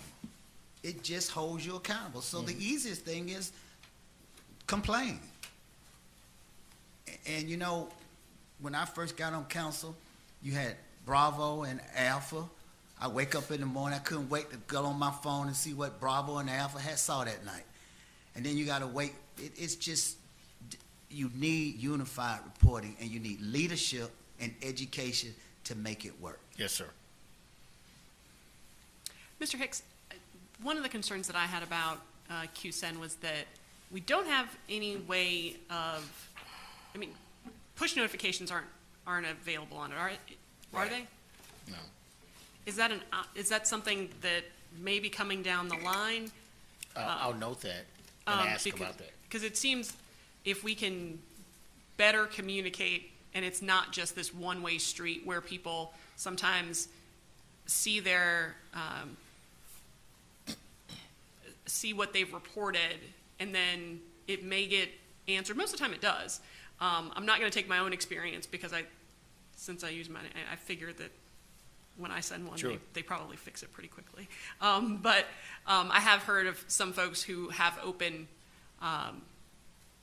iNotify complaints and it would be helpful if there was an opportunity to get that push notification that, hey, this one's been closed and the item's been handled. To get that, I swear. I've never gotten a push notification on it, but maybe. I've gotten notices back that something has been addressed. Right, and that's me working with the power department, like power's out. I think we've been able to push notification that way, but not in the sense that the mayor is talking about. Like we want to reach a number of people. The only people we're going to be able to reach are the ones who signed up for iNotify. Are you referring to if we want to push it out to the entire community? Well, I know that we had talked about that, and that was not a capability of this app. And maybe it's me disabling. So could we do this? Could you all just send me a list of some of the things that you think are not? I've got yours, Councilman Clay. Yeah, just send me a list of, hey, but says, can you look at these things, and I'll send it to the company, and we'll work on it again, as we go along, and we'll use that leverage from Winston's office to say, we want these fixed by this date. Well, Okay. my last comment is that for some reason, Power take care of every notification I send and send me a notification. I don't know why it's working in Power, but it don't work in some other departments. I don't get it. Sure. Well, it's a logistics, so. All right, is there a motion? Motion? Thank you, Councilman Gazer. Second. Thank you, Councilman Clay. Quick question. So we're gonna get this is annual, right? Yes, sir. And we're gonna get the one without the login and all the jumping the hoops? Is that, we're getting the version without?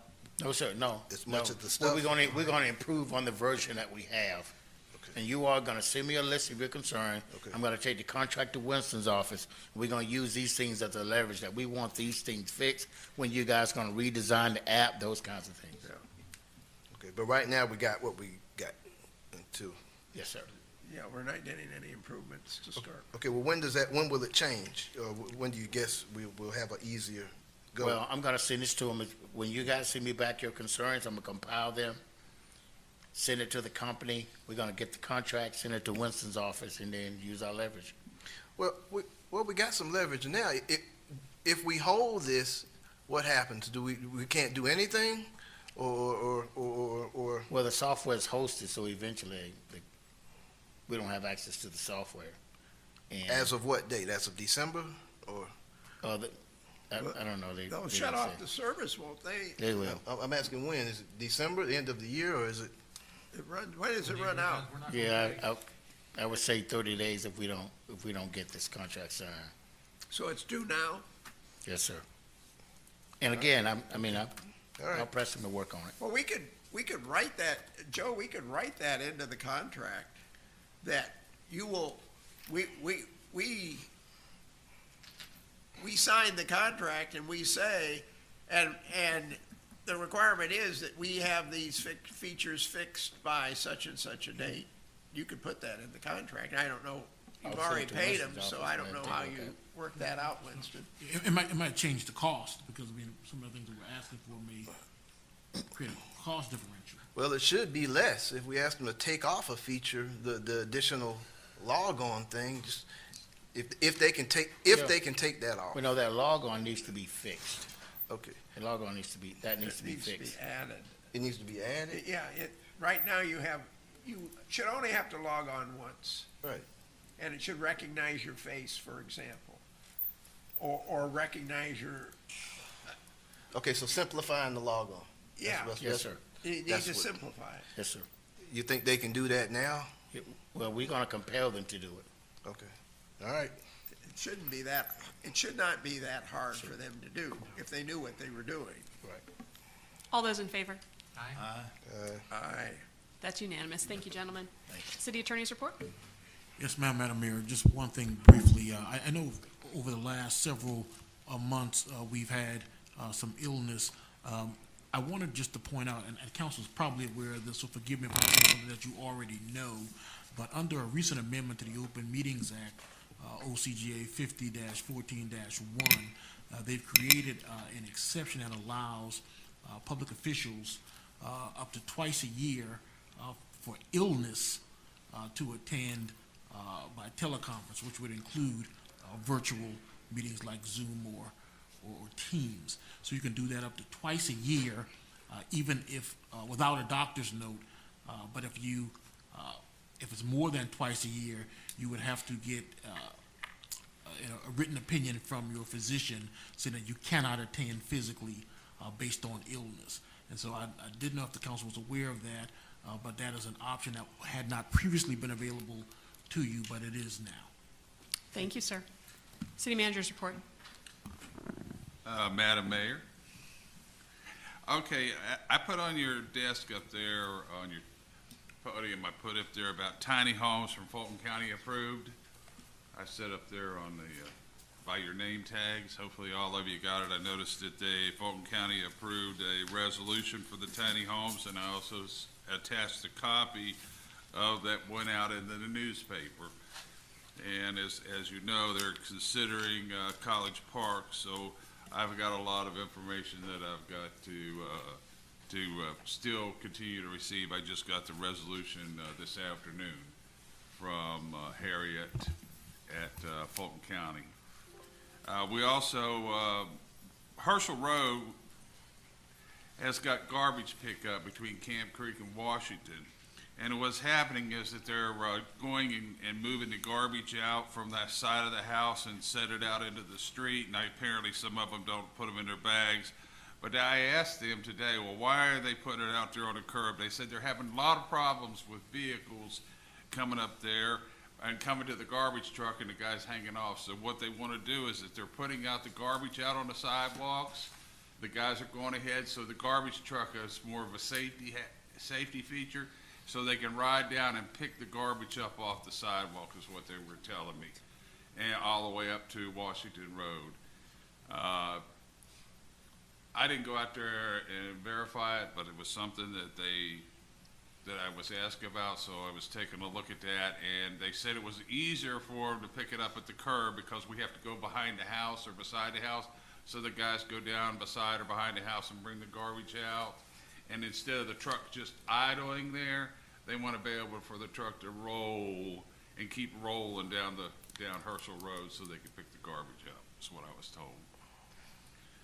The other thing is that today I printed out the Georgia Department of Transportation had did a supplement to our agreement to our Global Gateway, gave us another $395,628 for our Gateway Bridge, and I put the contracts in with the mayor so we can. So anyway, I'm just working on a couple dollars.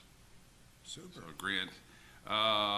Clarion School next door, they put in their application to start their land disturbance for the school next door. So that's getting kicked off. I thought you'd be excited about that. And the memorial for Major Joseph A. Bishop, he went to Woodward Academy. He also, you could say something. But anyway, they're having a memorial that's going to be out front on October 25th out here where they're going to they've already dedicated, they're going to rededicate his plaque in the ground that I sent out to everybody, but now we've got a firm date from AWBA, which is Atlanta Vietnam Veterans Business Association. So they're going to have us here. They're going to send an invite to everybody to come to it. It'll be about 11 o'clock on the 25th, 11 a.m. in the morning, just to let you know that it's still coming down the pike. And they'll be sending you some invitations. I wasn't sure that was set in stone because Ms. Swan and I were talking about that date. Yeah, well, it's the family, they asked the family for the 24th, which was Monday, but the family couldn't make it, so the family could only make it on the 25th. I thought he didn't have any family. But I thought so too, okay. but I got two stories, and I'm sticking with the last one. All right. And so anyway, we talked about Fulton County's got ERAB, which is Emergency Rental Assistance, of course, and then we got Department of Community Affairs. So Fulton County does have for utility assistance programs to let you know, and it's just hard getting them up here. And remember, I talked about housing, you know, for the first people to buy homes, but Fulton County also has that, and I've talked to them, of course. They just ran August 15th of 22 was their last day, but they said that I could go to the Department of Community Affairs, and if you go to the Department of Community Affairs website, they've got for tenants, and they got for landlords, and you can click on there and make application to those, if you need help in your rent and your utilities. So they do have it, and Fulton County is supposed to come up with some additional money to help with the utilities. And Cobb County just sent Fulton County, I think, about $18 million additional for that. So I did reach out to them. I'm waiting for them to come back with something. All councilmen and madam, it's just we have stuff out there, and I just trying to point out that we can reach out there and get it. I guess I've taken up enough of your valuable time. Appreciate you, sir. Thank you. Report of Mayor and Council. Councilman Clay. I have only one item. It's an interesting request. Someone brought to my attention that it would be a great idea. Some of you know Audrey Wilson, who passed recently. I've known Audrey for years, since she became head of the coalition at the Housing Authority. It was exciting to see her personal growth in that position. It was amazing to see the amount of dedication, despite her physical limitations, the amount of dedication that she showed toward helping other people. The proposal I got from someone was, could we rename Atlanta Street from down by the Housing Authority, let's say, up to Barrett Park? I counter-suggested, because she lived on Atlanta Street for a number of years, but in her last few remaining months, she actually had a place that was on Simmons, which is, if you know how the streets run, Simmons is a 1 block long street that if you jump across Atlanta, it becomes J.T. Alexander.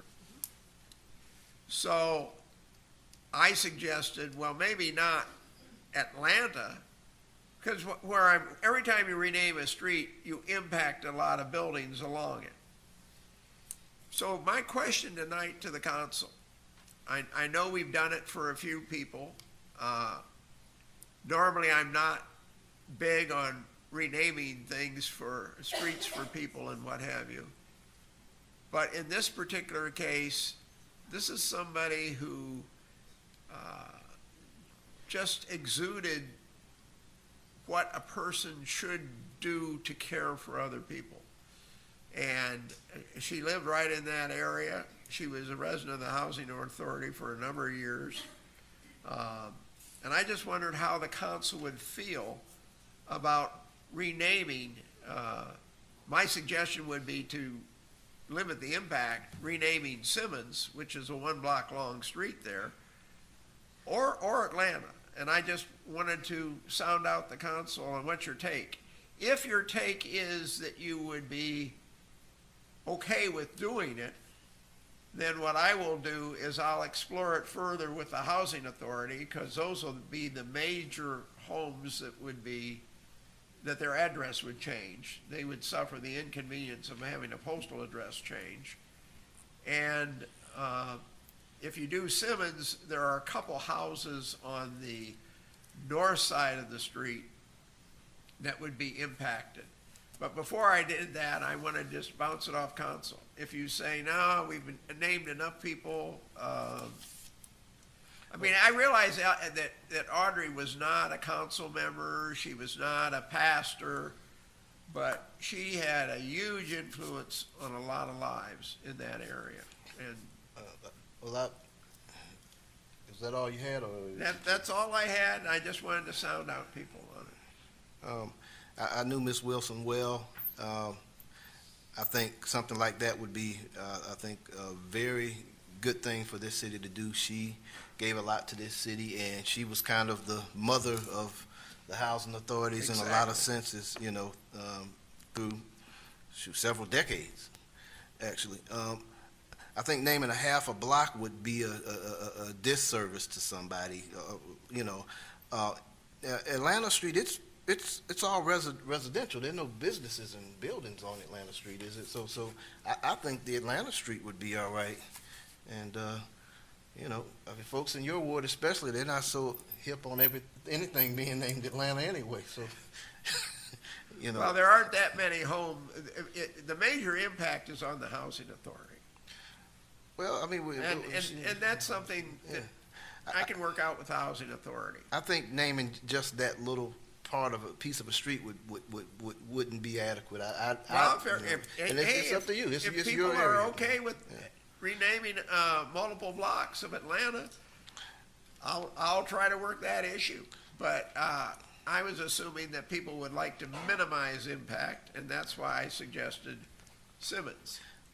I'm fine with Atlanta. I mean, they're your constituents, whatever you want to do with it, I'll follow your lead on it. But Let's see what everybody else thinks. Councilman Allen? I don't have any problems. I think you need to explore what the, with the housing department to make sure that they don't have any problems or everything. But I think it's fine. Councilman Gay? Well, I don't have a problem with it, but I have a recommendation. So I made a motion to name Jesse A. Dent. And what I learned from that experience is you absolutely need to get the buy-in from the other. I'm sorry. I said you need to get a buy-in from the other residents because how you feel may not be how they feel. I took a huge hit for naming Jesse A. Dent. They told me that I should have talked with them. But what they told me was that they would have been okay for a honorary name. That was going to be They said they were perfectly okay, but changing their address, that was personal to them. He said honorary, and I know that's something that the city of Atlanta does a fair amount, where, like, if you look downtown, there's a number of streets that are honorary. They're named after people in an honorary fashion, but the actual name of the street hasn't changed, and so basically there's a okay, I'm with you now. I understand. Yeah, I've seen that. and that may be an option as well. That might It's be just an something- option, I think that's but a I good think the major impact actually will be Just on the throwing it out housing authority. I think that's a good I mean, there's a No fair matter, there's a fair no number matter of- which one you do. I think you need to do it the right way. If you're going to do it, she lived in the housing authority. I don't think there's any way that the housing authority is going to be against I don't it. think so either, but I've been waiting for a return call back from somebody at the housing authority. I haven't gotten it. I'm going to go a different direction on that. All Okay, right. that's all I needed. Councilman Carr? I'll be right back. I got a few things. First thing I want to mention, public comments. Again, I'm probably one of the biggest proponents on public comments. And again, it's great to listen to public comments and great public comments and some not so great. Again, my opinion is that is one of the most important parts of this meeting. Good, bad, up, down, weird, or strange, or whatever it is. When people have a need to express themselves, that is the most important part of this meeting. I'll say it and I'll say it again. I think they should be allowed to talk and speak their piece as long as they want. At the end of the day, they're paying the freight for this whole operation here. And wanting to hear from residents means you want to hear the good, the bad, and the ugly. I've had things that have gone on here that people didn't like, and they've lined up in here, and they read us up and down. They were standing around the walls. But that's part of the job. So you may not always want to hear it, and you may not always agree with it up here, but one thing I always will agree with is their right to say whatever it is they have to say. And I'm fine when we get those kind of public comments, because at the end of the day, that's what it's about. The freedom to say what you need to say, what you want to say from your perspective, from your point of view, and from your standpoint. And that's what it's all about. So I don't mind that at all.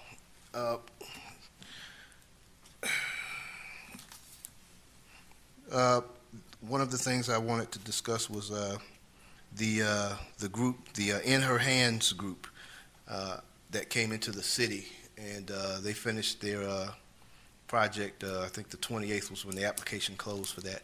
For those people that aren't familiar with that, we were very fortunate. We were selected amongst only 3 areas in Georgia, throughout the state of Georgia, for a pretty tremendous gift from this nonprofit outfit. The gift came through the Federal Reserve Bank. It was a guaranteed income pilot program, and it's been done in several states throughout the country. The state of Georgia had this pilot through the Federal Reserve with a conduit through this nonprofit organization. And again, out of all the cities in Georgia, there were 3 areas picked. A portion of Atlanta, I believe. There were some small rural counties in southwest Georgia, close to the Florida line, and little bitty old College Park was the third city area picked for this opportunity. That was quite a gift for the city. I've gotten a call from a couple of my residents that have said they had already been called and notified that they were selected. It was a random selection of residents. It was a gift. Each resident is looking at a guaranteed income for 2 years of $850 a month. And that may not seem like a lot of money, but let me tell y'all something. I mean, that's over $20,000 of free money to use as you wish. If you want to go back to school with it, if you want to fix up your home, if you want to, buy you a car or whatever it is. But that's an amazing gift. This city got over $4 million free and clear for our residents. I think that's something worth recognizing. And city manager, what I want to have them come here and, I think we need to recognize them and, give them a proclamation or whatever, because that's a gift. That's a gift. And when they get something else, I want them to consider College Park again. So you thank people for something like that. I mean, that's a tremendous gift. And I don't know how many other folks did receive it, but it's in the hundreds in terms of the citizens in College Park that applied for it that are going to receive it. So I want to make sure that we, have them here at the next meeting or the meeting after that or whenever. And I want to make sure we recognize them and recognize that. And, you talk about good exposure and good press. That's some pretty good press. They gave us a $4 million check. I mean, literally. So I want us to make sure that we recognize that in public in a council meeting. So if no one else has an objection to something along those lines, I'd like to reach out to them and see what we can come up with. In regards to the garbage issue, I understand what they're saying. I still say that's unacceptable. Garbage trucks have been driving up and down Herschel Road and all these other roads for years. And as far as I know, and Chief, I want you to check for me, I don't think there's ever been an accident in that sense on Herschel Road with a garbage truck or some type of a danger. They've been stopping, picking up cans for decades. And I want to give y'all some context in terms of what was going on. We have the policy where our sanitation service, I think, is special because we will come to your yard, to the side of your house, and get your Herbie Kirby and bring it out on the curb. And our guys dump that trash, and they roll that Herbie Kirby back to your home. The issue I had was my neighbors to both sides of me, they weren't getting the same service exactly. Their Herbie Kirbys were being thrown back in their yards. Now, their driveway lengths are about the same as mine, give or take. Now, I understand if you got a driveway that's, a quarter of a mile. Now, I understand that, you do stuff within reason. But my neighbor is over 70 years old, young lady, single, no husband there to help her out with that type of stuff. So I just said it looked bad. They were doing something at my house that they weren't doing at my neighbor's house. So I said, well, I want to make sure, everybody's being treated the same, if it's doable. So the last two pickups, what they started doing, they took my Herbie Kirby out, emptied the Herbie Kirby onto the sidewalk. Now, everybody doesn't bag their trash. Everybody, they put trash in the receptacles, however they put trash in them. And so my trash and my neighbor's trash are sitting on the sidewalk, exposed.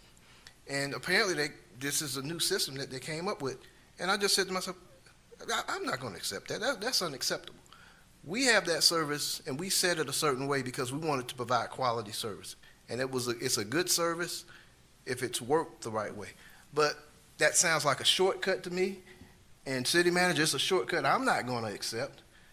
I didn't pay $90 for a nice Herbie Kirby for them to take my trash and dump it out on the sidewalk.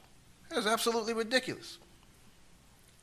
Now, if he did something like that over in Rugby Valley, I don't think your explanation would be acceptable either. Matter of fact, I know it wouldn't.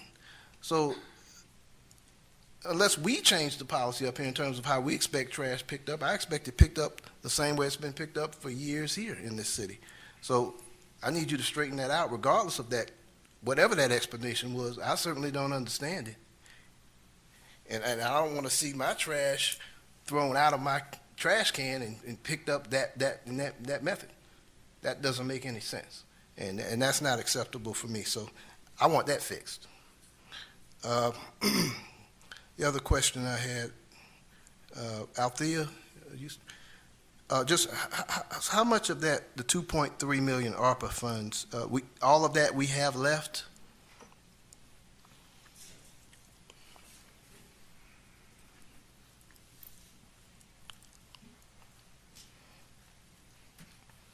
We received 2.8 million. We are waiting on the remaining 2.8 million. Okay, so we have another 2.8 million coming. Yes, sir. Okay, I guess, and I guess this is for another point, but I want to get a feel for, what are all the allowable expenses? Do we have plans of what we're going to spend that on exactly? And Well, we were allowed to claim standard deduction, standard expenses, excuse me. So basically what I am doing is basically taking the public safety's expenses, salaries, and netting it against the revenue we receive, and that the funds would flow back into the general fund reserves to replace the general fund dollars lost over the past 2 years, 3 years. Okay, so all of that money is going towards public safety expenses. Is that what you're telling me? Correct. Okay, and I'm assuming that's something y'all settled before I got here. So, okay, I just want to know what we're doing with that. Okay. And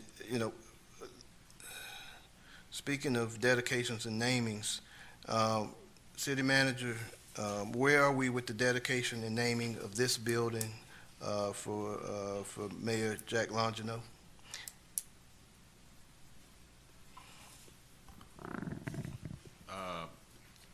Far as I know, I've talked to the city clerk because she was working on that.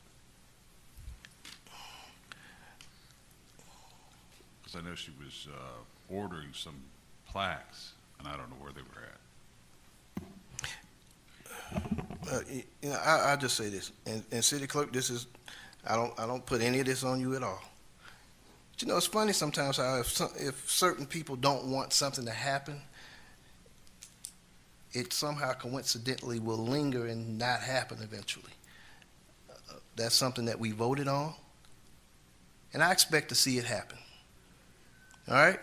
So, City Manager, again, let's make it happen. Last thing I had was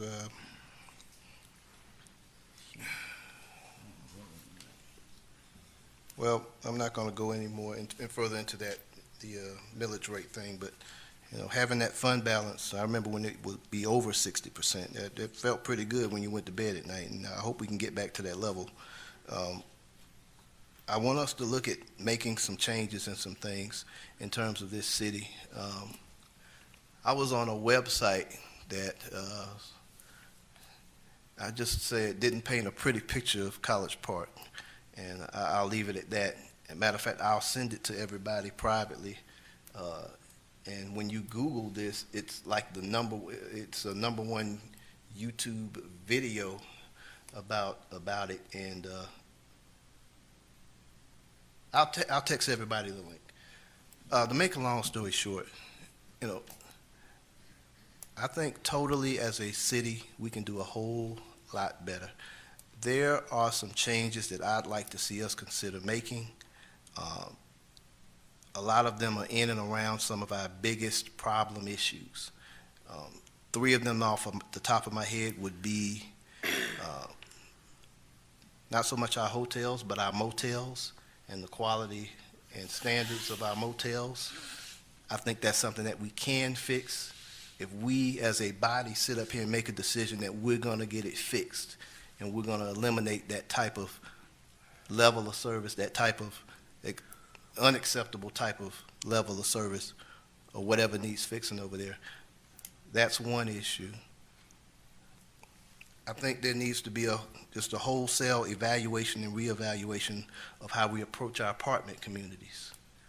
I think that is a key to turning a lot of things around that would make this city a whole lot better and put it in a whole lot better direction. There's some things I want to talk about, I want to discuss. I'd like to put on a workshop or two as soon as possible. If it's October, great. If it's November, great.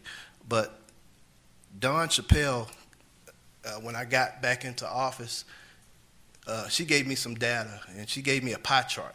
And it was a simple pie chart of all of the crime in College Park, year to year.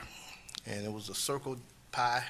And, you know, you wonder who gets the biggest slices of pie sometimes, I guess.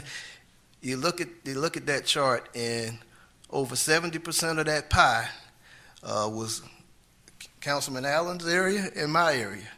You know, Ward 4 was looking pretty good. They were looking really good. Ward 1 was looking really good.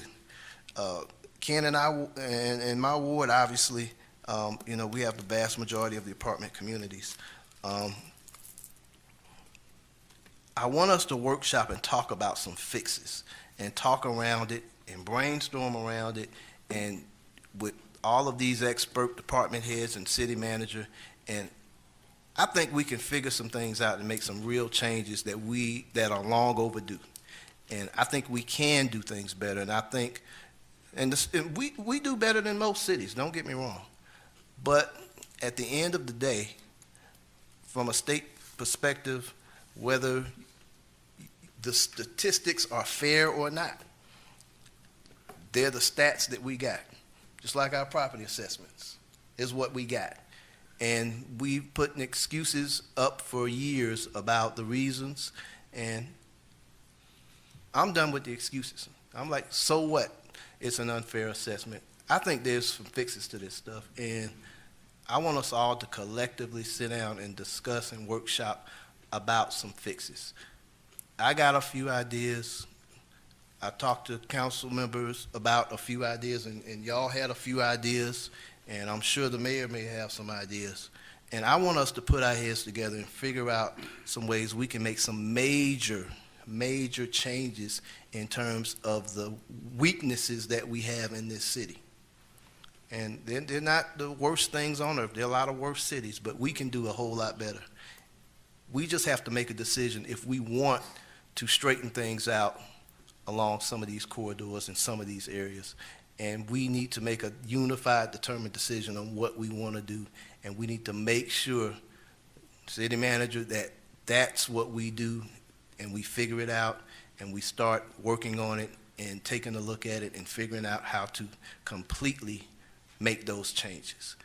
I want us to look at how we make those changes. I want to sit down with everybody. I have some ideas. I'm sure you all have some ideas, but I think it's time we really raise the bar, and I think we can. And yes, something's coming every quarter, and yes, we got this, and yes, we got that. But overall, our perception and our, you know, the way we're presented to the world is important. And we can make some adjustments and some changes where we come across a whole lot better than we are. Not that we're not doing bad, we're doing good, but we can do a whole lot better. So that's all I got. Thank you, sir. Councilman Allen? Okay. First of all, yeah, if you get together to talk about the apartments and the hotels and so forth, I'll be more than happy to sit down with you and the police and fire, whatever we need to do, because I think we need some work there as well. I don't know if anybody has been up to see the new art on Clipper Drive, but with the Atlanta Airport and Gary Young's support and the power department, there's a beautiful piece of art up there on Clipper Way, and if you haven't seen it, you need to go look at it. It's about 30 feet high, lighted up, a lot of flowers underneath, and it's good for that area. So thank you, Atlanta Airport, and Gary, your participation in that.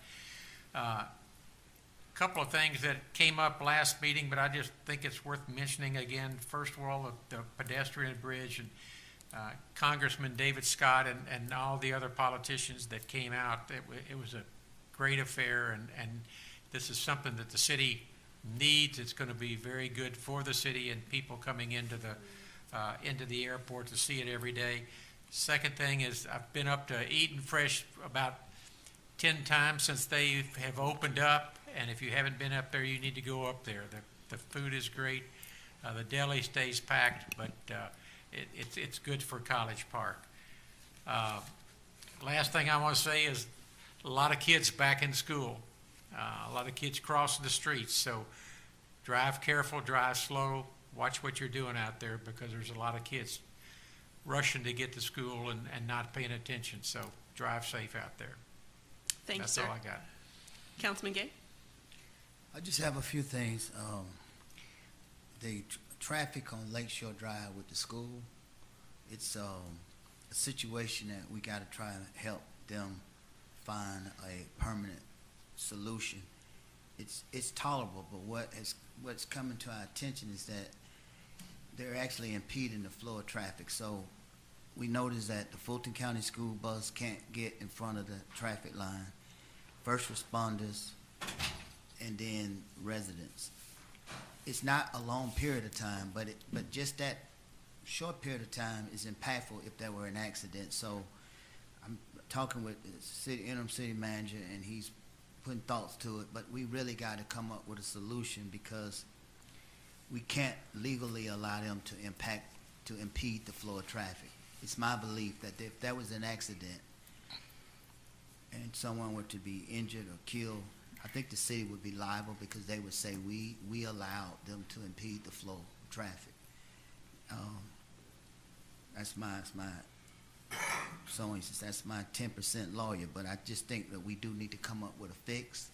I did go there Sunday. I walked the grounds. There's a baseball field directly behind the parking lot that could be a potential roundabout. I'm meeting with the executive director who replaced Virginia, but that's one of the conversations that we need to look at. The second thing is the gym. You said that they're about to do a land disturbance, but Mr. Myers, we had talked about making that gym available to our Parks and Recreation. Last thing I heard was that there was a conversation, but no one followed up. So are we still looking to have a contract agreement for that gym?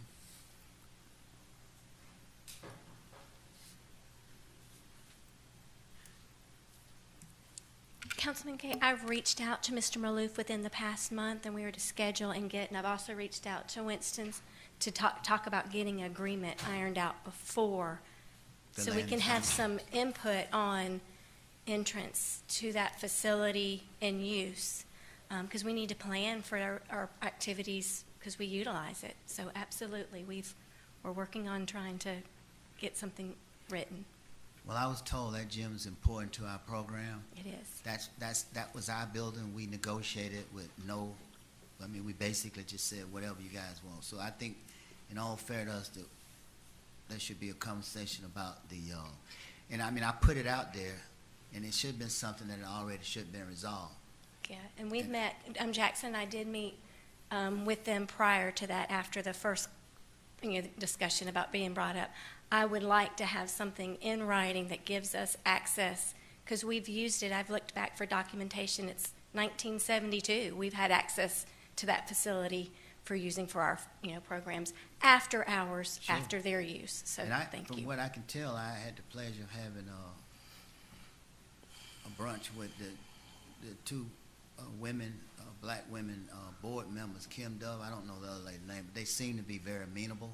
I think you should start there with them. I think they have a great relationship with the other board members, so it shouldn't be a hard fix.